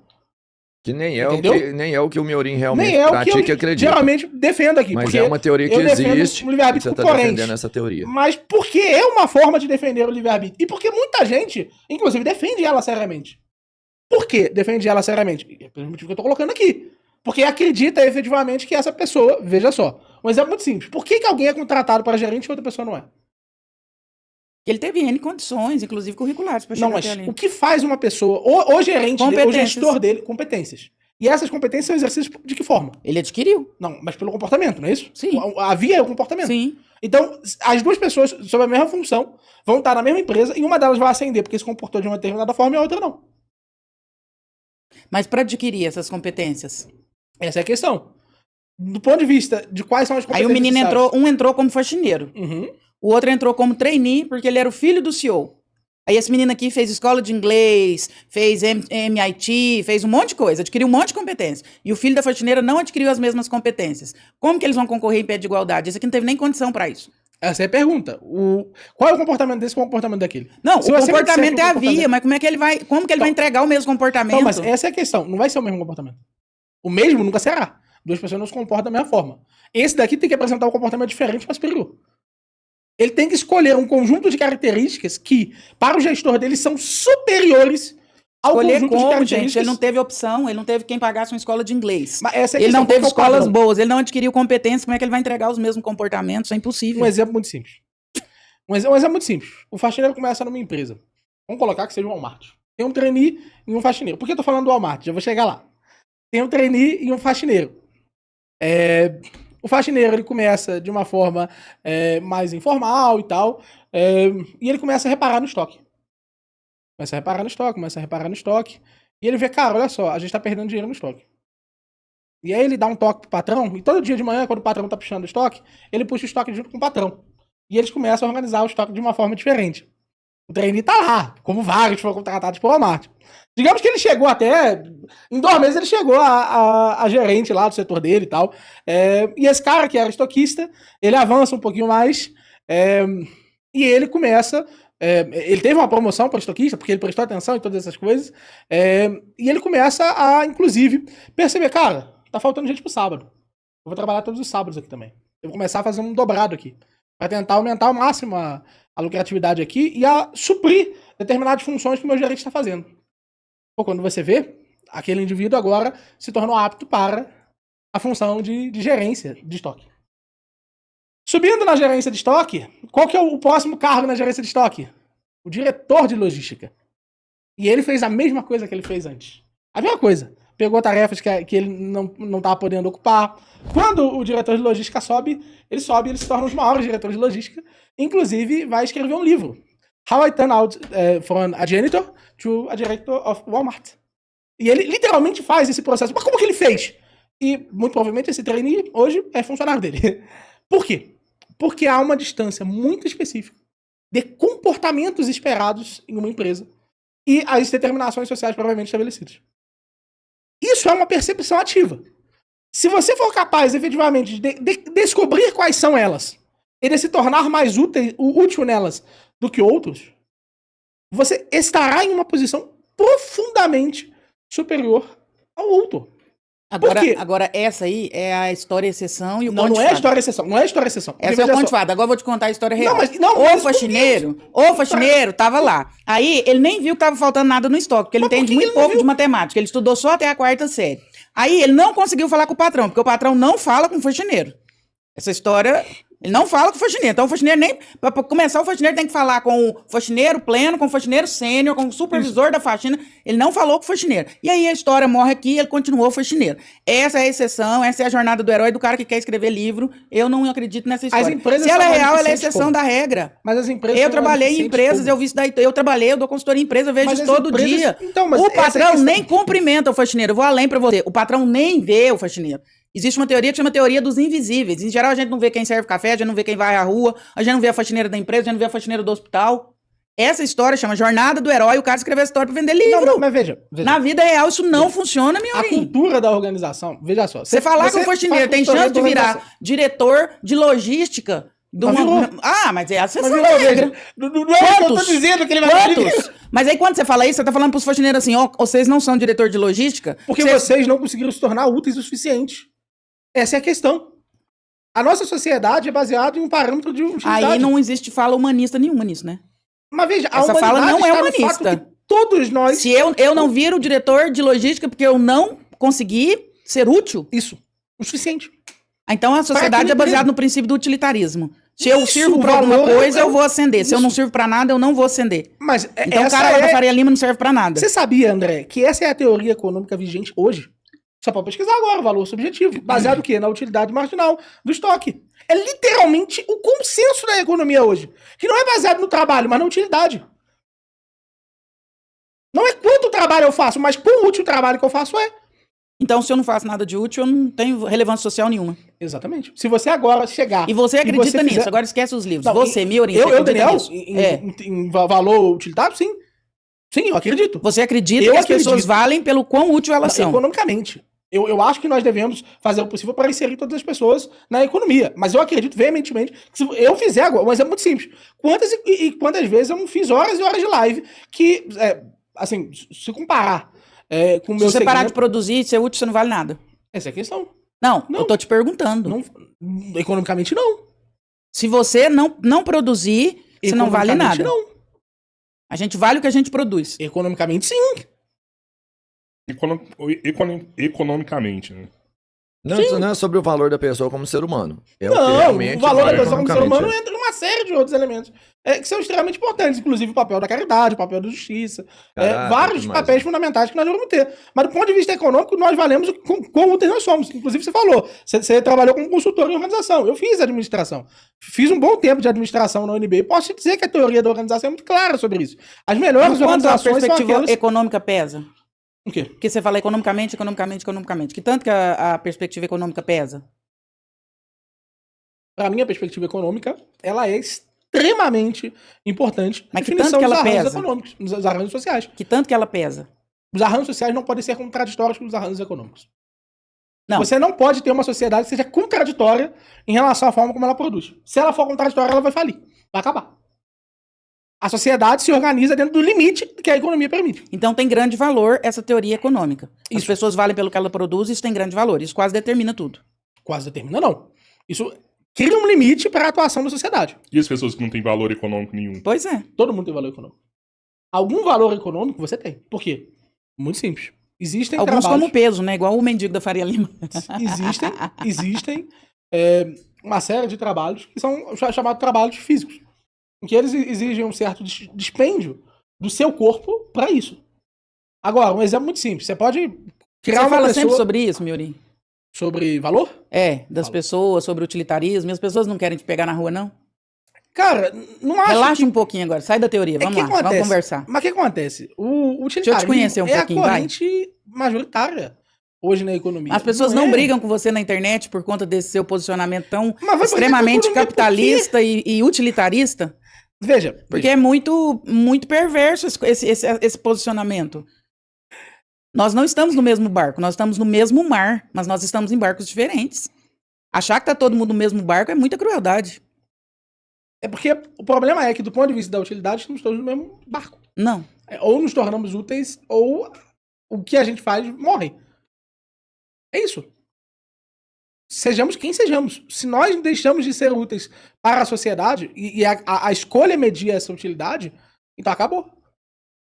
É por isso que o rico Então, deixa quando eu de ser ficar velha, por exemplo, como a minha mãe, porque minha mãe, por exemplo, não serve para nada. rico. Sim. Literalmente, ela não serve para nada.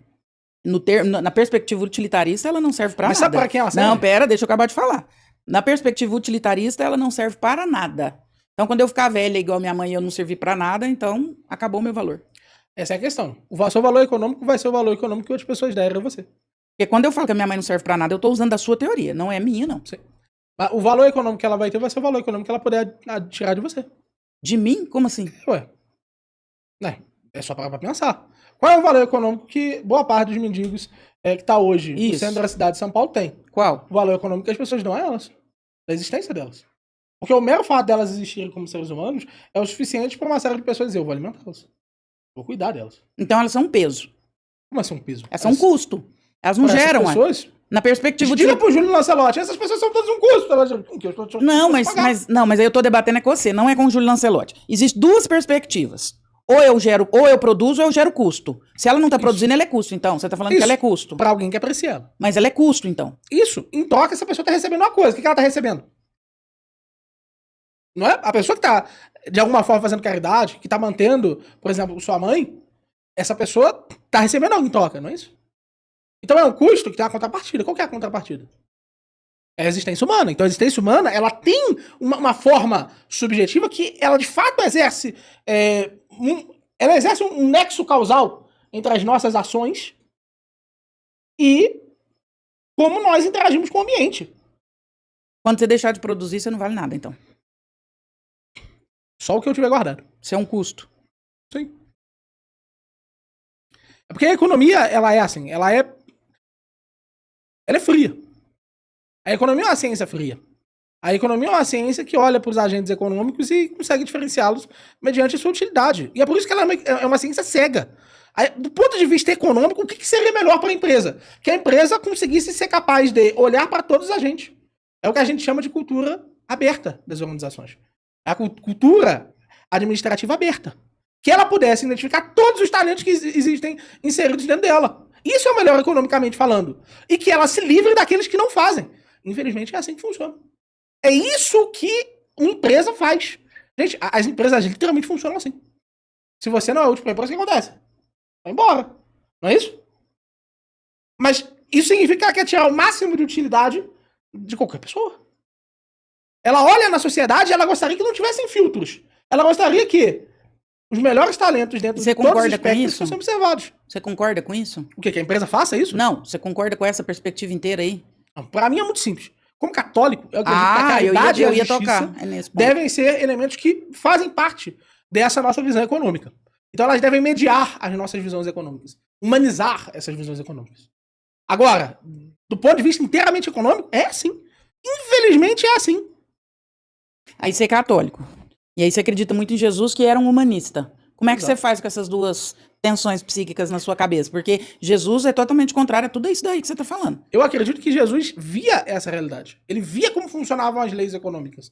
O que ele queria é que nós domássemos determinados comportamentos nossos em virtude do reino.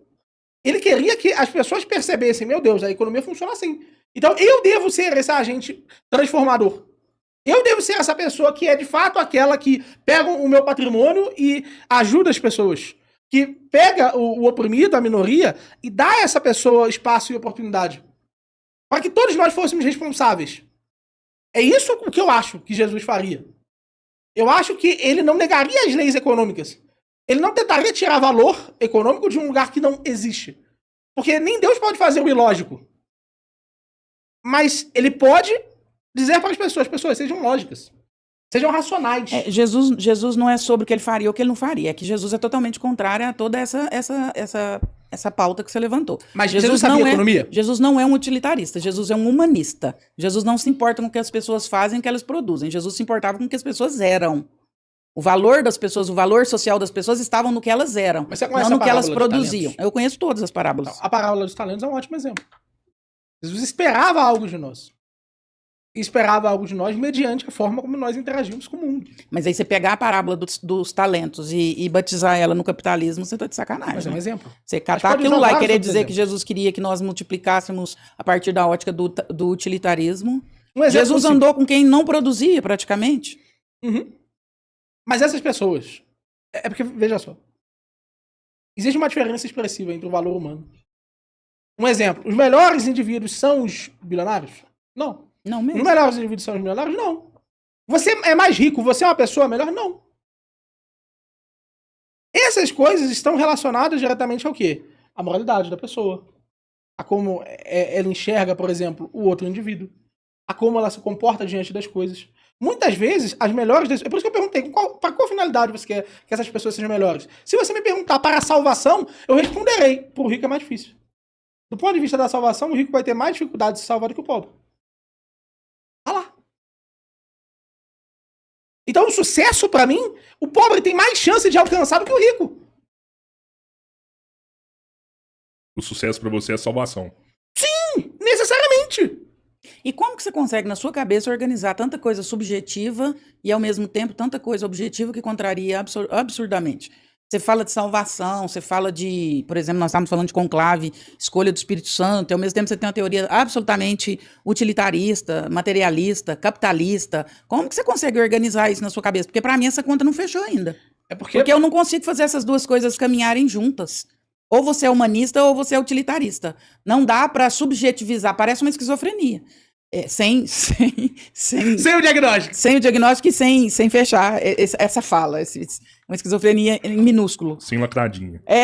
Porque ao mesmo tempo que você fala uma coisa e você Profissional é defende... foda. Ele tá analisando o tempo inteiro. Ela não entregou, mas ela analisa. Você entendeu? O profissional é foda. Você acha que ela tá fazendo um diagnóstico? Ela já tem o diagnóstico. Caralho, miorinha esquizofrênica. É sacanagem, né? Lógico que não. Para com isso. Não, Respeita de o forma convidado. nenhuma. Lógico que Com não. todo respeito, a esquizofrenia é a teoria, não você. Ao mesmo tempo que você traz um utilitarismo e tal, e defende e pauta um materialismo, enfim, aí você joga pra cá e subjetiviza, e a escolha do Espírito Santo, e a salvação, e não sei o quê, aí você traz uns temas que são extremamente espirituais e que não combina com quem é hard, igual você. Pra mim, essas duas coisas, não. Eu queria entender como que elas habitam aí. Tem dois CPFs? Porque são tópicos diferentes. Que São habitam no literalmente mesmo tópicos corpo? diferentes. São tópicos diferentes em relação às coisas. Mas não contraditórios? A distribuição e a proporção das coisas é uma proporção física entre como as coisas são distribuídas na sociedade. E essa proporção física é baseada numa cadeia de preferências que é realizada no momento do consumo. Então, o consumo é o momento em que nós decidimos que nós valorizamos mais determinados aspectos da realidade. Por exemplo, eu valorizo mais beber esse copo d'água daqui do que beber Coca-Cola, por exemplo. Você bebe? Não. Não bebe álcool? Não bebo. Como que você relaxa? Em que momento você relaxa? Fazendo o quê? Orando. Jogando, orando. Orando, sério mesmo. É. A plenitude do Porque eu queria Miorinho ver é ele orando. fora desse personagem. Ele não tá de personagem, Não não. tá, não, ele é assim. Ele não tá de personagem. Ele é assim 24 horas. Ele é assim, pô. Não é personagem. É que o Miorinho, às vezes a Você pessoa... tá diante eu acho de um que- caso é. complexo que você nunca teve. Eu já falo, o Miorinho, ele é fora da caixa. Quem não entende o Miorinho, Esse é o acha que é Miorinho. muito complexo. Mas é porque ele trata Inclusive, cada deem assunto... like aí. A gente tá com 1000 pessoas ao vivo aí. Em Bora específico, dar like tipo assim, e e compartilhar. muitas coisas que ele defende não é o que ele pratica, mas é uma Opa! teoria... Não, é o seguinte, não por nesse exemplo... sentido, Aí é um problema, hein? Não, mas é assim, ó, o que ele defende, por exemplo, hoje que ele defendeu não é a garganta profunda, a abertura profunda, é uma teoria que ele conhece, que faz sentido e que muita gente aplica. Então ele vem aqui e explica isso pra galera, que é uma coisa que existe realmente. É o que o Miorinho pratica? Não, não é isso. Embora E o que em ele tá determinado fazendo aqui momento é a gente tipo tenha dando uma aula chegado- sobre isso, entendeu? Mas em determinado momento a gente chegou no que eu defendo. Ou seja, Só em que ele determinado leva- momento teve um corte aqui em que ela perguntou, e você mesmo? É. Esquece isso. Aí nesse momento em diante, eu Você passei a foi falar pra do que eu você, defendo. aí Mas sou aí eu. quando você ora, você relaxa. Não, eu acredito que a oração é parte importante, mas eu passo meu dia converso com as coisas. Eu leio bastante. E quando você Eu joga leio todos os também? dias, eu jogo. O que você gosta de jogar? Cara, Assassin's eu geralmente Creed. jogo muitos jogos de survival. Ah, você joga negócio de videogame? Isso. Eu jogo survival, jogo de sobrevivência. Mas jogo de interação, de carta, de conversar, não. Não, eu jogo bastante jogo social. Joguei RPG, de mesa, joguei muitas coisas. Já joguei E com muito que hora que você RPG. conversa sobre coisas triviais do dia a dia? Com uma certa frequência. Eu e minha esposa, por exemplo, conversamos com uma frequência expressiva sobre coisas É completamente verdade, o aleatórias. Miorinho é casado e tem 2 filhos. Antes que vocês comecem a falar alguma coisa, ele é casado. Já tem 2 falaram filhos. que ele era virgem aqui já. Tem 2 filhos, tá? Falaram que ele era virgem, é ótimo. Minha esposa dele tá grávida. Que idade tem seus Um filhos? filho, Um É, filho. dois, né? Que um É. não. Que idade tem seus filhos? 7, e agora ela tá grávida de uma menina. E cada filho do Miorinho tem um Bitcoin. Não. Só tinha um, agora tem meio. Mas o que acontece? É porque quando a gente fala da economia, a gente tá falando de uma coisa que tem um lastro objetivo muito sério. Como esse lastro objetivo é muito sério, a gente precisa reconhecer ele. Então, a economia, ela é baseada em como certas decisões foram tomadas. Ela, veja só, não é baseada em por que essas decisões foram tomadas. Isso funciona na psicologia. Ela não é baseada se determinadas decisões deveriam ter sido tomadas, que é o lugar da ética. Existe, é lógico, um olhar multidisciplinar para isso, que inclusive está no sujeito. O sujeito tem razões psicológicas e razões econômicas. Se o sujeito pudesse ser esse sujeito que é capaz de identificar apenas as razões econômicas o tempo inteiro, ele muito provavelmente teria uma ascensão absoluta na sociedade. O Robertinho falou que uma coisa é o que você fala, outra coisa é o que você pratica. Como que é isso? Você consegue falar uma coisa e viver porque outra? no Não, mas, caso, não, mas o é que ele- sobre esse assunto específico de Exato. hoje, né? Exato. O que ele tá querendo dizer é que muitas vezes eu pego para defender teorias, ou justificar teorias que não são as minhas. Porque eu acredito que existe uma incompreensão muito significativa no discurso público de certas teorias. E eu acredito que elas merecem ser defendidas da forma como elas aparecem. Da forma como os autores tratam elas, e num escopo que é muito mais sério do que um exemplo muito simples, né? Por que eu discordo da teoria do Open Deepness, tá? Só para tratar aí, por que eu desconsidero a abertura profunda? Porque eu acredito que ela ela tem um problema inerente nela, que é, nós estamos transformando o sujeito em um sempre agente. Isso eu acho profundamente estranho. Esse sujeito ser um sempre agente. É possível que um sujeito escolha ser sempre agente, que ele esteja o tempo inteiro consciente de tudo, mas esse talvez seja um processo mais clínico, mais recomendado para você do que um indivíduo saudável. Então eu não acredito nessa teoria do sempre agente. Eu acredito que algumas vezes ele decide e essas decisões formam o nosso caráter. Só que é muito importante defender o pessoal do Open Deepness, por quê? Não só porque eles são aliados nesse processo relacionado ao livre-arbítrio, ou seja, eles fazem argumentos contra o pessoal determinista, mas pelo simples fato de que seus pontos geralmente são perdidos, não são vistos na sua inteireza. E existe uma intenção intelectual por parte das pessoas, não são mais pessoas que elas acreditam nisso. Elas acreditam nisso, elas estão erradas, mas elas fazem pontos e veem os pontos delas por determinadas coisas que elas viram na realidade. Entende? Então é por isso que eu faço muitas vezes. Um exemplo, já fiz algumas vezes, né? Defesas, por exemplo, do Mises. O Mises é um autor que eu partilho de poucas ideias do Mises. E ainda assim eu me dispus a fazer um debate com o Gustavo Machado, que quase toda a defesa que eu fiz foi do Mises. Então é um carinho que eu tenho do ponto de vista intelectual com esses autores, que cara, eu não gostaria de em determinado momento, eu como autor, que as minhas ideias fossem representadas de uma forma espantalhada. Então, ainda que eu não partilhe disso, um exemplo. Quanto eu concordo com o Hayek? Pouco. Já fiz mais de um vídeo respondendo pessoas que estavam atacando o Hayek. Entende? Mas aí você defende? Porque eu acho difícil defender alguma coisa que eu não acredito. Eu tento apresentar Eu, por exemplo, argumento defendo possível. Freud horrores, mas eu acredito em Freud horrores. Eu consigo fazer esse papel, Não é mas eu tenho um limite. conseguir. Ele Então, faz. O Miorinha debate qualquer coisa. Se precisar debater Freud, E defender? ele estuda Freud, mesmo não acreditando, e ele vai entender os conceitos de Freud e vai defender. Eu fiz um estudou debate Freud? aqui. Estudei Freud. E o que você pensa de Freud baseado no livre-arbítrio? Porque o Freud é absolutamente contrário ao livre-arbítrio. Eu vou dizer o seguinte. Ao mesmo tempo que ele é contra o livre-arbítrio, ele é contra o materialismo. Então, ele tem uma crítica muito séria a Marx, dizendo que Marx tinha errado. Materialismo, uma coisa, determinismo, outra. Sim. Eu acho que o imaterialismo dele acaba abrindo espaço para visões mais gentis, com a noção.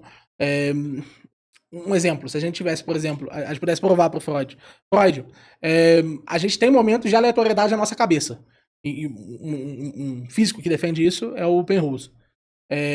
A gente tem momentos de aleatoriedade na nossa cabeça. Opa, então pode ser que o nosso inconsciente também tenha momentos de aleatoriedade. Se o nosso inconsciente tem momentos de aleatoriedade, então pode ser o caso que nós tenhamos realmente uma história para além do chamado traumas sexuais, do passado egóico, e a gente pudesse efetivamente manifestar uma energia psíquica em direções diferentes daquelas que foram manifestas. É lógico que isso necessitaria da gente reolhar como funciona o cérebro humano, para o Freud aceitar isso. Porque o Freud, ele literalmente está baseado em uma forma de ver o cérebro que é uma forma mais linear. Uhum. E aí isso surge como um pico já pré-ordenado que organiza a experiência subjetiva. Então, eu acho que há espaço, sim, dentro das teorias hoje. Mas eu não sei se eu tentaria conciliar Freud com o livre-arbítrio. Eu, muito provavelmente, eu ia preferir conciliar o Jung. O Jung é um autor que eu acredito, esse sim, que tem muito mais espaço para isso. Por exemplo, a palavra individuação no Jung assume uma conotação fortemente relacionada ao livre-arbítrio. Uhum. Ele resvala pela questão do livre-arbítrio, mas ele não vai considerar isso de forma explícita, jamais. Sim. É porque Jung é discípulo de Freud, então ele estaria dando um tiro no pai, né? Mas ele, de fato, é muito mais simpático. Com a teoria em si. Um exemplo, a própria forma como ele trata a neurose. A neurose, para o Jung, é um grande tema mental que está ocupando o espaço psíquico e que está fazendo com que certos elementos se tornem introvertidos. Então você não esteja lidando explicitamente com esses elementos. O fato de você poder tornar elementos introvertidos em elementos extrovertidos e conseguir trazer eles à consciência de uma forma contínua para substituir o tema por outro tema, a neurose por um outro tema psíquico, isso me parece abrir uma margem maneira para o livre-arbítrio. Então, claramente, é uma teoria muito mais maleável para o livre-arbítrio. Mas que não vai ter espaço, porque dentro da psicanálise não vai ter espaço para livre-arbítrio. Podemos ler os Você supers? falava, ler um superchat aí pra galera que tá aí. Pode ser, André? Opa! E aí a gente tem uma conversa a fazer depois. Tem um livro que eu vou lhe mandar de presente. A gente vai ter que marcar um outro episódio, mas pode falar Eu aí vou do lhe mandar o assunto livro aí. de presente. Que é um livro de um autor que defende que o esquerdismo ele é um problema freudiano. Freudiano. Faz sentido. Diz o Miorin que todo comunista tem um problema. Não, eu não disse isso. Quem disse foi o Malboro. O Malboro disse Não, isso se e o falou Mal- que você tem um livro falando sobre isso aí que você disse. eu não. Tem esse livro desse doutor que defende isso. Que Isso faz todo muito se fosse camarada tem um problema de infância. Se com fosse o pai ele, eu ou ia com a bater mãe. nele, porque aí contraria totalmente o que ele tá Não, dizendo, eu né? não, mas o Pô, autor se sim. isso for verdade, pode justificar o motivo de talvez eu querer me tornar um camarada, né? Não, e eu vou além. Se isso realmente for factual, né, for verdadeiro, verídico, cara, 90% da população vai ser esquerda, mano. Vai querer falar que quem não teve um problema com o pai, com a mãe, com alguém assim, Infância Eu conturbadas. acho que É porque, na raras verdade, ele deve exceções, faltar né? na ideia de que quando você tem algum problema com a autoridade, especialmente com a autoridade paterna, você tende a criar desafios para as autoridades futuras. Então, por exemplo, a Aham. dependência química São se os explica elementos. muito por isso. A dependência química, em geral, pessoas dependentes químico, ele está desafiando a autoridade social, mas ele desafiou antes a autoridade paterna lá atrás. A dependência química não é uma doença? É também uma doença, mas ela tem um start a partir de o questões muito gatilho. subjetivas. Entendi. Ela tem Boa. muito a ver com a autoridade paterna. Aham. Então, esse livro faz muito sentido. Ó, o Tom Jerry fez uma pergunta aqui bacana. O Tom Jerry tá sempre aqui na live com a gente. O Tom Jerry é membro, não é? Salve, três irmãos! Vou visitar vocês. Valeu. Aproveitando o tema, o que esperar do próximo Papa? Que legado que Francisco deixa para nossa Igreja Católica? Que isso? Digo isso no âmbito espiritual e geopolítico. O bom 2026. Quer falar alguma coisa, André? Depois o Miorim fala sobre isso? O que esperar do próximo Papa? A Igreja deve eleger um Papa mais conservador. Eu acredito muito que deve ser o africano, até pela postura que a Igreja vem tomando. Se a gente for fazer uma leitura na história da humanidade, a gente vai passar por períodos cíclicos. Então nós tínhamos ali um João Paulo II, que era centro, mais moderado, depois nós tivemos um Ratzinger, que aí vinha uma coisa mais rígida, depois tivemos um Francisco, agora a tendência é ir de novo por essa ala mais moderada, mais de direita, uma tendência mais que vem renascendo muito aí na Igreja, com movimentos nesse sentido. Eu acredito muito que deve-se vir aí um Papa mais conservador, que vai defender esses movimentos atuais da Igreja que vem surgindo, voltando com hábitos antigos, enfim, alguma coisa nessa leitura. Provocar o Miorim aqui, o Miorim acredita muito no conclave como uma escolha do Espírito Santo. Eu acredito muito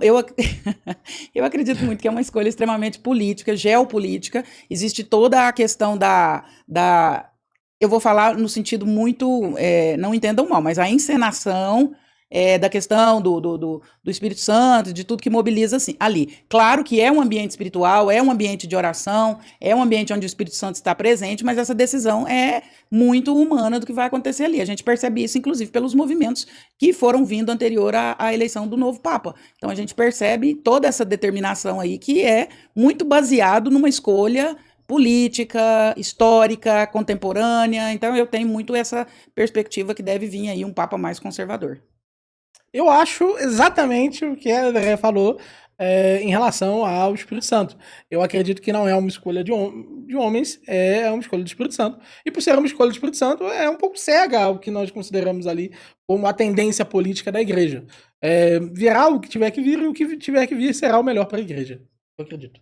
Vocês viram que esse Papa tem uma teoria, talvez alguma citação, que ele seria o último dos papas, e agora a gente vai ter, tipo, Não, pelo amor de Deus, o pessoal acredita que a rainha da Babilônia seria a igreja católica, por isso eles fazem, pelo amor de Deus. Tem muita Não. teoria, né, que fala velho, sobre isso. Que papinho bobo. doido. Não, pô, eu tô... Nossa, velho. Então tá. É engraçado esse negócio assim, né? Porque igual o André fala que pode ser que venha um papa conservador, porque o último não era tão conservador. E aí também eu começo a pensar igual o Miorim, nessa escolha do Espírito Santo. Porque o Papa Francisco, quando ele era cardeal na Argentina, ele tinha uma posição bem conservadora. E ele foi escolhido por isso, né? E acabou que o papado dele foi totalmente diferente do que ele era quando cardeal na Argentina. Né? Então, assim, Eu já ele foi acredito. escolhido por um motivo. Eu E vou, acabou na tendo conversa outro mais papado. tarde que a gente vai ter, eu vou mostrar eu vou- que o Papa não é tão progressista quanto eu tô querendo fazer parecer dele. O Papa, que Deus o tenha, era uma pessoa conservadora em muitas coisas. Então eu separei uma série de citações aqui Legal, do Papa legal. que... Inclusive, a E gente eu vai vou- ter outro episódio logo após esse. Com o Frei, né? Com o Frei e o Miorim. O pessoal tá falando Mas que o Miorim eu- comprou uma participação no podcast. Mas eu vou te Não, falar, sobre o que você falou do Papa, não. pra mim vem pra comprovar muito do que a André falou. Porque aí você entende que se ele fosse realmente uma pessoa só, e aí o Espírito Santo agiria para que ele fosse o escolhido, é uma pessoa. Quando você tá lá, que você tem interesses políticos, aí sim, eu acho que você pode mudar a personalidade. E ele, mesmo sendo conservador, entrou lá. Mas são 120 pessoas com o Espírito Santo. Você E- falou, Isso você não tá falou e não entendendo. falou nada. Gente, É, Você porque tem como é a político, questão ele é bem mudou a prática. percepção dele pra atender o que a igreja precisava. Você falou e não O falou assunto nada. não Você é também faz esse, isso mas toda eu hora, sou você bem só fala prática. Vamos ser bem práticos. É uma escolha do Espírito Santo. Tá, eu quero saber como que isso se dá na prática. Os 120 cardeais vão entrar em transe. Porque eu só entendo a partir da leitura do transe. Porque eu quero saber, na prática, uma escolha do Espírito Santo. O Espírito Santo não vai baixar lá. Nossa. Eles Vai, terão sua não vai aparecer inteligência. uma... Por isso que você não Eles terão sua inteligência Aí sai fumaça iluminada. branca, fumaça preta, até a fumaça ficar branca. Aí você acredita que a química que faz a fumaça ficar branca e preta é uma ação do Espírito Santo? Gente, nós estamos falando de princípios materiais. Deus não prescinde da nossa inteligência para agir no meio da Terra, aqui na humanidade. Se Deus prescindisse da nossa inteligência, nós seríamos como os animais. Deus nos fez inteligentes, com capacidade de escolha e daí pra frente. Então, é pela ação do Espírito Santo. É pela inspiração do Espírito Santo. Mas é pela ação humana. É pela inspiração do Espírito Santo. Mas é pela ação humana. Aí, eu vou pegar uma história lá do século XVII, salvo engano, século XVII, XVIII. Você sabe por que chama conclave? É fechado com chaves. Mas você sabe por que é fechado com chave? Conclave vem do latim conclavis, ou conchaves. Lá em século XVII, XVIII, salvo engano a data, tinha que se fazer a escolha do Papa. E essa escolha já estava demorando mais de 7 meses. O que o povo fez? Trancou os cardeais na Capela Sistina e falaram: vocês só vão sair daí a hora que vocês escolherem o Papa. Porque isso está travando a história, está travando tudo aqui. Então vocês vão ficar trancados, sem nada aí dentro. A hora que vocês resolverem aí e escolherem o Papa, aí a gente solta vocês. Dias depois, o Papa foi escolhido pela ação do Espírito Santo, que demorou 7 meses para o Espírito Santo agir. Calma. Então a palavra conclave, ela surge... Demorou 2 anos e ninguém Ela fez surge culpar. nessa perspectiva. Uma perspectiva de que estava demorando, e aí a hora que eles são trancados, imediatamente o Espírito Santo agiu. Então o Espírito Santo estava nessa perspectiva. Então, na prática... Tá em trancar eles. Na prática, vai ser escolhido pelo Espírito Santo. Não vai ser escolhido pelo Espírito Santo. É uma inspiração do Espírito Santo. A fumaça branca e preta também é uma liturgia, é uma forma litúrgica de dizer amemos Papa. A pessoa vê a fumaça branca e entende que o Papa foi escolhido. Mas não é o Espírito Santo que age na fumaça. Ainda tá preto, o Espírito Santo tá contando. Agora ficou branco, o Espírito Santo tá contando outra coisa. Isso é liturgia, sinal, signo. Não, mas a gente não falou de fumaça, né, André? Fumaça tá tudo bem, a gente concorda. Mas ainda assim, o Espírito Santo ele tem uma ação lá dentro. Inspiracional. Em cima dos cardeais ali, Ação não, ele tem uma inspiração. Não, debate aí, cabeleiro. Não. Você tá indo bem. Você tá indo Debate, bem. cabeleiro. Você tá indo por esse bem, vai, lado eu vai. Não vou, não. Vai. Não sou capaz, não. O Miorim pode, se quiser. Ele entende Você Entendi quer que demais. eu ainda... É porque já vai entrar em questão infinitamente. Deixa eu ler outro Lera, superchat lera aqui. O Thomas Hobbs mandou aqui. Então, por que a faculdade de medicina e prisão tem perfil demográfico totalmente diferente? Pois é. Porque a maioria dos ricos tem sobrenomes gringos. Foi uma pergunta que ele fez. Tudo certo, Acho que é obrigado. porque a maior parte das pessoas escolhe mal. Aham. Sob esse prisma, a maior parte das pessoas escolhe mal. A leitura dele do perfil demográfico é interessante. É. É só você olhar o perfil demográfico das faculdades de medicina e o perfil demográfico das prisões. Quando a Não, gente volta... não quando a gente mexe no volta lá cabo do atrás- microfone, tá dando mal contato. Desculpa, deu? É. Resolveu? Resolveu. Quando a gente volta lá atrás, a gente teve, literalmente, antepassados. E esses antepassados, eles escolheram mal por você. É isso. Então, isso é determinação. Não, isso é um legado de escolhas. É um Isso. legado das escolhas. Mas foi uma escolha em algum momento. Não pode esquecer essa parte. Porque a Beleza. Europa, já chegou um momento em que a Europa e a África tiveram aproximadamente, na verdade, já chegou o momento oposto, em que a África teve um desenvolvimento econômico muito superior ao desenvolvimento europeu.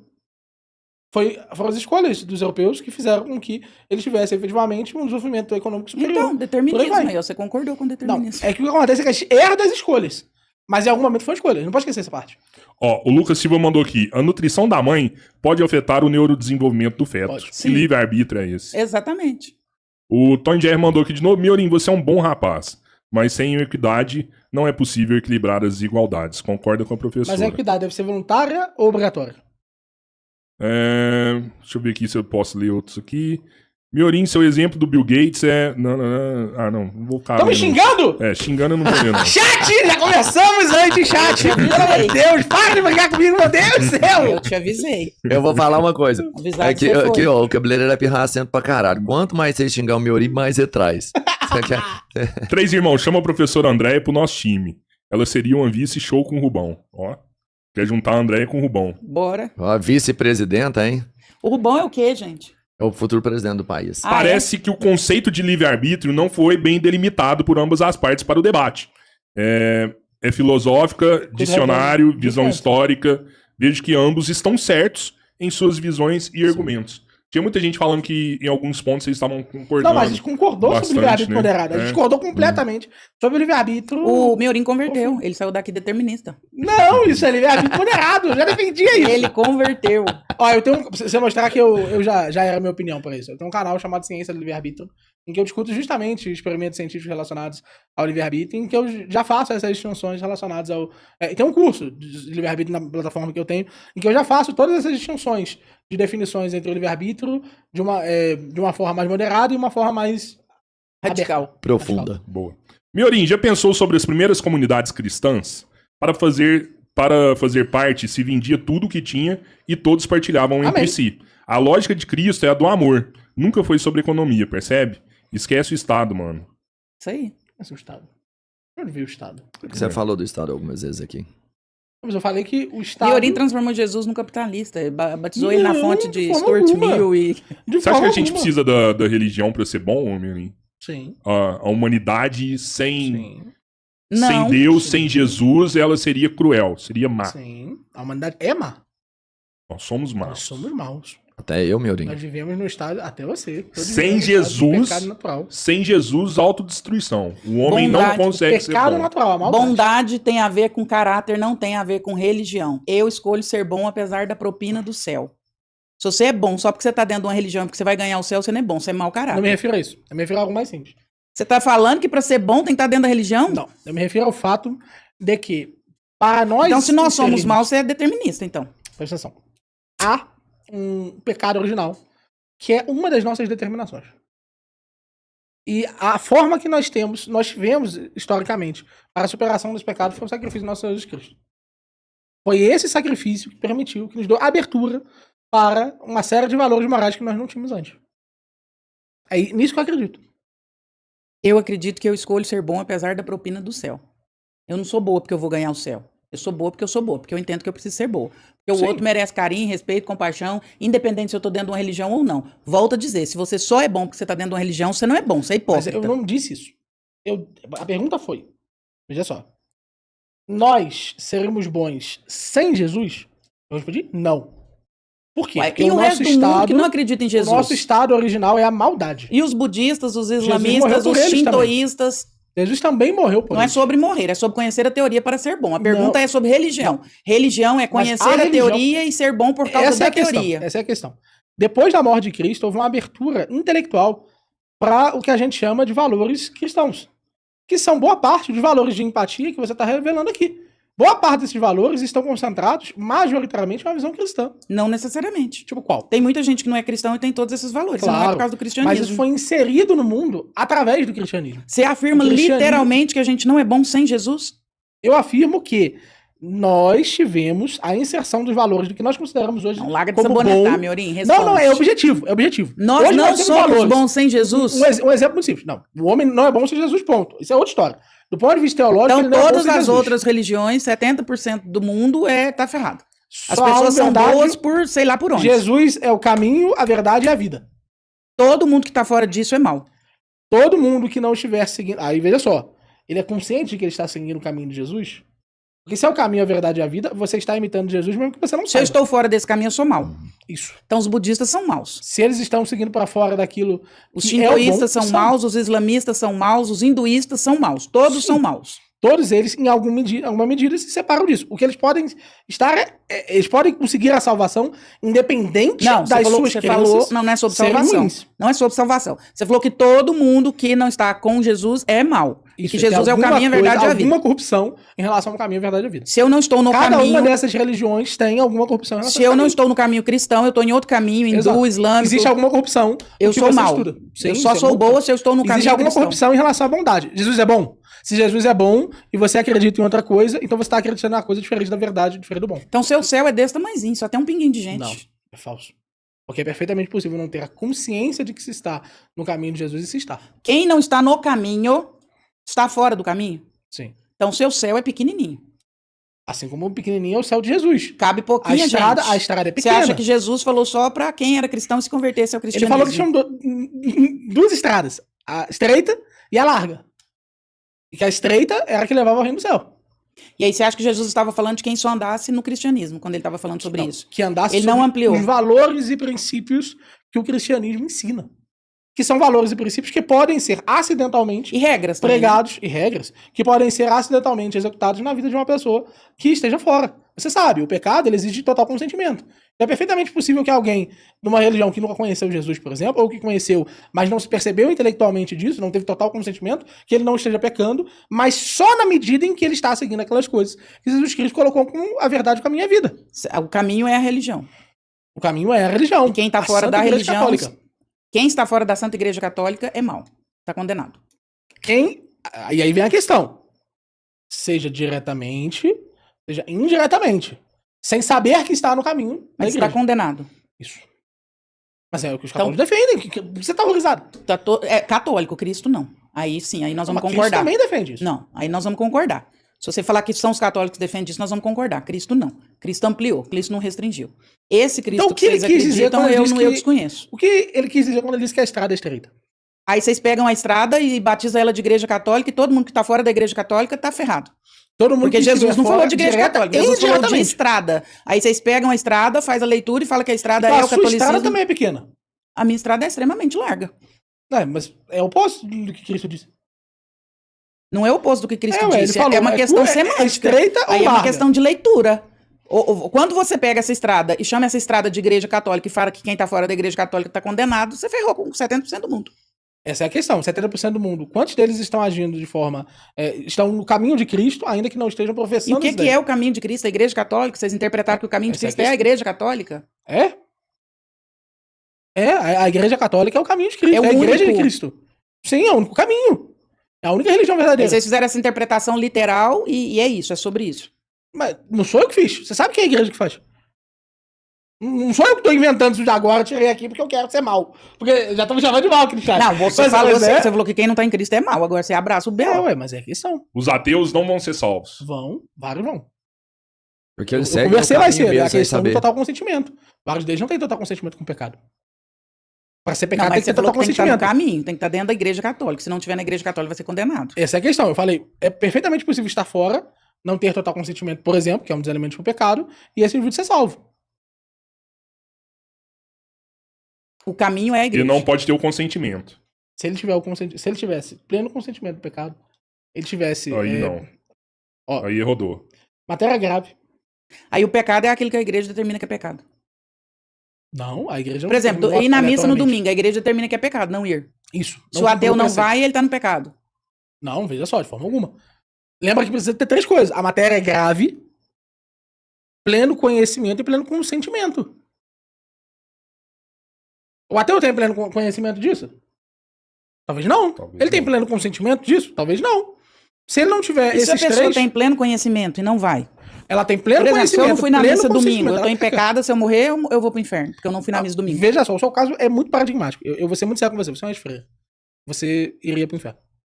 Rejeitando todos esses princípios, você tem pleno consentimento e pleno conhecimento. Você sabe disso. Eu teria que ir na missa, se eu não for por razão, eu tô no Por inferno. razão o quê? Por qualquer razão. Não, se for por razão maior, não tem pleno consentimento. Razão maior, eu não quero ir hoje, tô cansada. Não, você não vai pro inferno. Eu vou pro inferno? Você tem pleno consentimento? Que eu não quero ir? É. Tenho, ué. Não, o pleno consentimento é um Se consentimento eu deliberado. acordar, estou cansada, não quero ir na missa. E você acredita que poderia ir. Poderia, mas eu não quero ir. E você tem pleno consentimento Sim, eu tô cansada, não quero ir. Eu estou pecado, Sim, você tá em pecado. e aí eu vou pro inferno. Sim. Eu teria que ir mesmo emburrada. Mesmo achando ruim, Sim. metendo pau lá em todo mundo lá na missa. Por que você meteu o pau? Porque eu estaria irritada. Porque eu Você sou não pode humana. escolher não fazê-lo? Eu sou humana. Não pode escolher não fazê-lo? Posso, mas eu vou estar irritada, eu vou estar cansada, eu vou estar de saco cheio, eu vou estar um monte de coisa acontecendo. Aí eu tô lá irritada, contrariada. Eu só tô indo pra não ir pro inferno. A pergunta pra mim é muito simples. O que significa ter pleno conhecimento e pleno consentimento? Do seu ponto de vista, é muito difícil dizer que você não tem essas coisas, porque você sabe o que significam essas coisas. Sim, Você sabe teologicamente os porquês disso. mas eu tenho que Você, contrariar a minha do ponto de humanidade. vista, sim. Você Tenho que sim. contrariar a minha Você sim. humanidade. Todo domingo. Você sim, porque você entende que a sua humanidade veio da sua própria natureza. E essa natureza veio Você vai na missa todo domingo. graças a Deus. Você pode estar aos pedaços. Graças a Deus. Tem domingo que vai Exatamente. 3 vezes. Se eu tiver doente, Tem Sério? domingo que vai se 3 eu tiver vezes. doente, se eu tiver doente, Tem domingo que você eu vai não vou. 3 vezes? Já fui 2 vezes na missa. Pra quê? Você pode? Não, eu sei. É bom? Ele sente Você não bem, lembra ele como sente que era esse bem, sentimento, não, André? Esse sentimento de que Deus está ali? Não, eu lembro, não, eu sei. Então, Mas pra que ir 2 vezes? Ele sente bem, É pô. porque é bom. é bom, Eu gosto, ué. não? Mas veja, o que importa aqui é, no seu caso, sim, é verdade. No momento em que você rejeitou a Santa Igreja Católica, você abandonou sua ordenação, você abandonou a Igreja Católica, nesse momento você tem sim pleno consentimento e pleno. E o hinduísta Conhecimento. também, o islamista também. Muitos não têm. Mas tem, Muitos não têm. escolhi ser Alguns que hinduísta. têm, Existe a igreja católica, mas existe o hinduísmo, eu escolhi ser hinduísta. e você tem pleno conhecimento dos porquês e o pleno Sim, consentimento. Então você vai para o ferro. É assim. A pessoa era católica, ela resolveu ir pro candomblé. Mas ela resolveu, munida do pleno conhecimento. Sim, Porque, veja ué, só, porque ela se qual que é a sente... diferença aqui? Ela é uma pessoa que tem formação.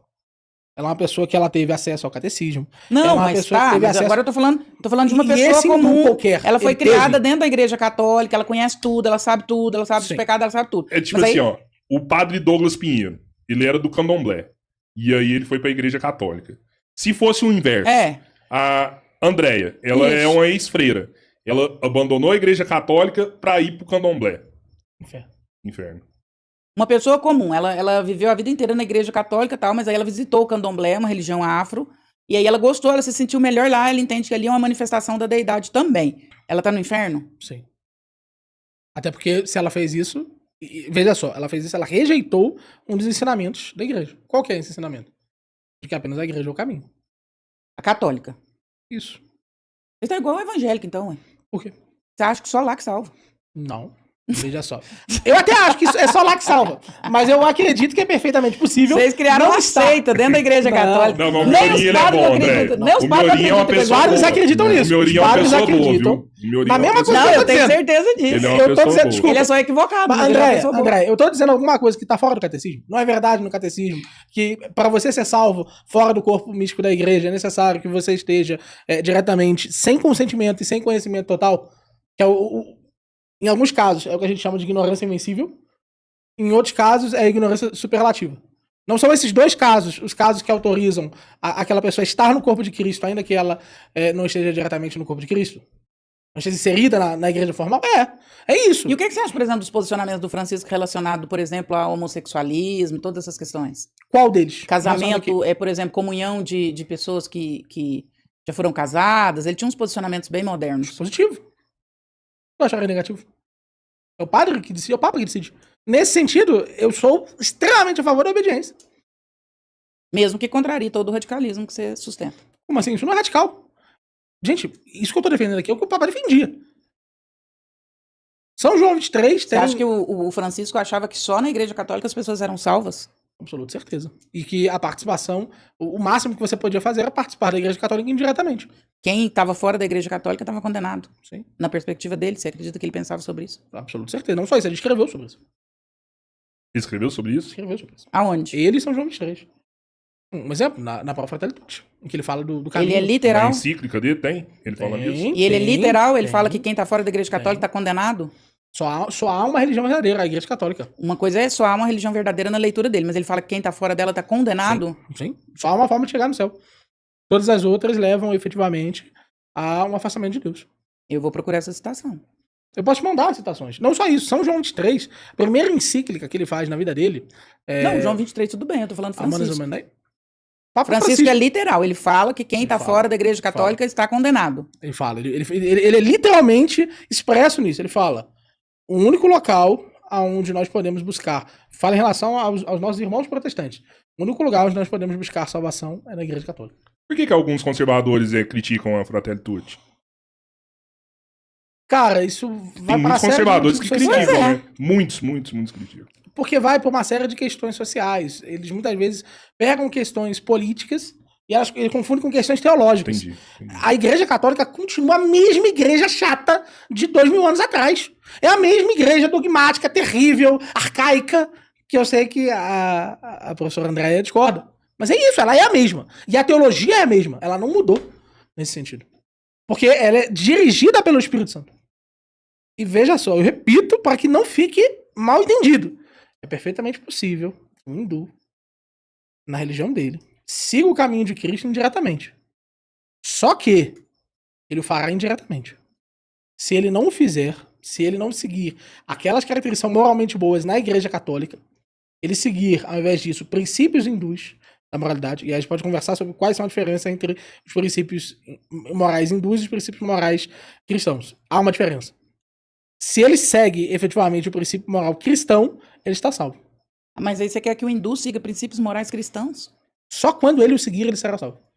Mas E isso não está vai no coração. acontecer. O Santo Agostinho fala. Mas isso não vai acontecer. O bem está no coração do homem. O hindu segue princípios morais hindu. Isso. Então, O nesse caso, budista não será segue salvo. princípios morais budistas. Senão ele não estava no budismo, ele estava no cristianismo. Então Então ele não será acidental. salvo. Exatamente. Um exemplo muito simples, tá, gente? A gente trabalhar, por exemplo, com elementos do taoísmo. O taoísmo tem vários elementos relacionados à hospitalidade, em que ele acredita que a nossa hospitalidade ela deve ser reservada a um conjunto bem específico de pessoas. A palavra hospitalidade, a forma de ser hospitaleiro, ela deve ser reservada às pessoas que estão mais próximas do nosso círculo e ao nosso coletivo. Então tem uma forma muito negativa de ver o externo. Os valores católicos são extremamente superiores a isso. Eles vêm todos como irmãos. Ponto. Os valores morais católicos são superiores a todos os outros. E aí, se você quiser entrar numa discussão, eles não são. A gente faz uma discussão sobre religião comparada. A gente faz uma discussão sobre... Porque ética é a minha Mas é especialidade. Eu não posso complexo, debater é ética. complexo você falar sobre isso, porque você é cristão. É a mesma coisa de eu dizer que o Flamengo é o melhor time do mundo. Eu sou flamenguista. Não, mas é unanimidade demais, você vai... Não dá, aí é mesmo. Ó, a última aqui, porque a gente tem que começar um logo depois. Então, alguns superchats, a gente só vai falar o nome da galera. Sei, então. Ariel Pereira mandou aqui. Andréia, o que você acha sobre o abolicionismo penal? Quer falar alguma coisa? Abolicionismo penal no sentido de não ter penalidade? Isso. Absolutamente contra, ué. Nós temos que pagar por aquilo, causa e consequência, ué. Eu fiz, eu sou responsável pelo que eu fiz. E se a única forma de fazer isso é trazer uma punição penal, tem que ter. Certo. O Lucas Silva mandou aqui um superchat. Valeu, Lucas O Silva. Max também. Valeu, Max. Shiryu também mandou, obrigado. Leonardo Mendes, locutor, obrigado. Bruno Adipietro mandou aqui, obrigado. Matheus de Andrade Flauzino e Marcel. Obrigado, galera. Valeu, galera. Considerações finais? Não saiam daí, tá? Terminando aqui, vai continuar. A gente vai falar sobre o futuro da Igreja Católica, vai falar sobre o Papa. Então fica aí, galera. Inclusive, se a Andréia quiser fazer as mesmas perguntas que fez pra mim pro padre, eu me sentiria à vontade ali de ouvir isso. Daí eu acho que seria bem interessante, os primeiros 5 minutos a fazer as perguntas, porque eu acho que seria surpreendente. E ele provavelmente terá mais ou menos a mesma opinião que eu tive. Eu convidei a André, não sei como é que tá o tempo dela. Se ela quiser, buscar minha filha, se ela quiser participar, senão seria um prazer. na semana que vem você vai estar aqui de novo. Sim. E a gente Vou vai gravar de novo aqui. Com o padre Fábio? Sim, você vai gravar com o padre Fábio. Vamos ver como vai ser. Nossa Excelente. Senhora, aí você vai ver. Vamos ver como vai ser essas concordâncias aí. Eu acho André que já eu te concordo espremeu bastante. aí, você vai ver o Padre Fábio. Miorim, considerações finais, depois o André. Ó, pessoal, aqui, ó, Socialismo de Ludwig von Mises, quem quiser aí uma leitura, cara, que é uma leitura profunda, é uma leitura longa, e é uma leitura que vai realmente mudar a sua opinião sobre o que é o socialismo, vai te mostrar vários tipos de socialismo, porque o socialismo é impossível de ser praticado na prática. Em suma, nós somos livres, essa liberdade pode variar em relação ao gosto, mas ela definitivamente existe, e sejam católicos. A Igreja Católica, por mais que ela pareça dura no primeiro instante, ela é extremamente caridosa com as pessoas que estão ao seu redor, e ela, de fato, participa na criação do bem para toda a humanidade. O Papa se foi hoje e é uma grande perda, porque o Papa era uma pessoa incrível, que tentava dialogar com todos e ainda assim mantinha firme os seus princípios e a convicção da sua fé. É isso. Boa. Andréia.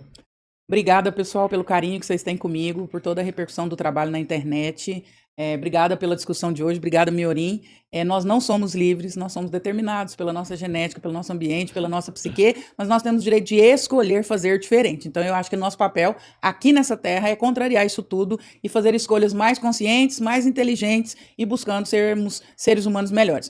Não necessariamente sejam católicos, sejam cristãos. Eu acho que esse é o ápice de tudo que Jesus veio nos ensinar. Eu sou católica por opção, eu acho que é um caminho que me satisfaz, me faz feliz, mas eu acho que existem outras perspectivas de se chegar a Deus e não necessariamente eu vou limitar isso dentro da Igreja Católica. Existe gente, com todo o respeito do mundo, se sente bem em outras perspectivas. Eu acho que o ápice disso tudo é o cristianismo. E eu acho que o Papa Francisco fez isso de uma forma muito brilhante e não à toa foi tão criticado por movimentos mais radicais da Igreja, exatamente por ser muito mais cristão do que religioso. Então eu acho que essa é a grande perspectiva. De novo, sou católica porque me sinto bem nesse caminho, é o caminho que faz sentido para mim, mas talvez para outras pessoas não vai fazer sentido e tá tudo bem também. Isso não nos deixa de fora do grande plano salvífico que Deus criou para cada um de nós. E eu acho que é isso que é a grande questão. Sobre a escolha do Papa, que a gente acabou entrando e nem era o assunto, mas a beleza da Igreja Católica está exatamente nisso, em ser tão humana e ao mesmo tempo tão divina.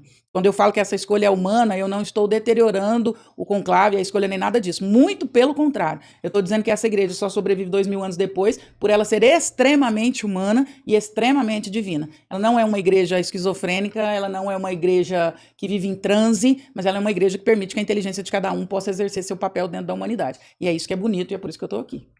Beleza? Vou agradecer Muito o Instituto obrigado, Oliver Carreiras Policiais, que é o nosso parceiro aqui do podcast Três Irmãos, é quem mais aprova em todo o Brasil. Se você tem um sonho em ser policial, tem uma estabilidade financeira, procura o Oliver, ele vai te ajudar muito na realização do seu sonho. Instituto Oliver Carreiras Policiais. É isso aí, se inscreve no canal, dá like e continue que a gente já tá voltando. Valeu, galera. Flui!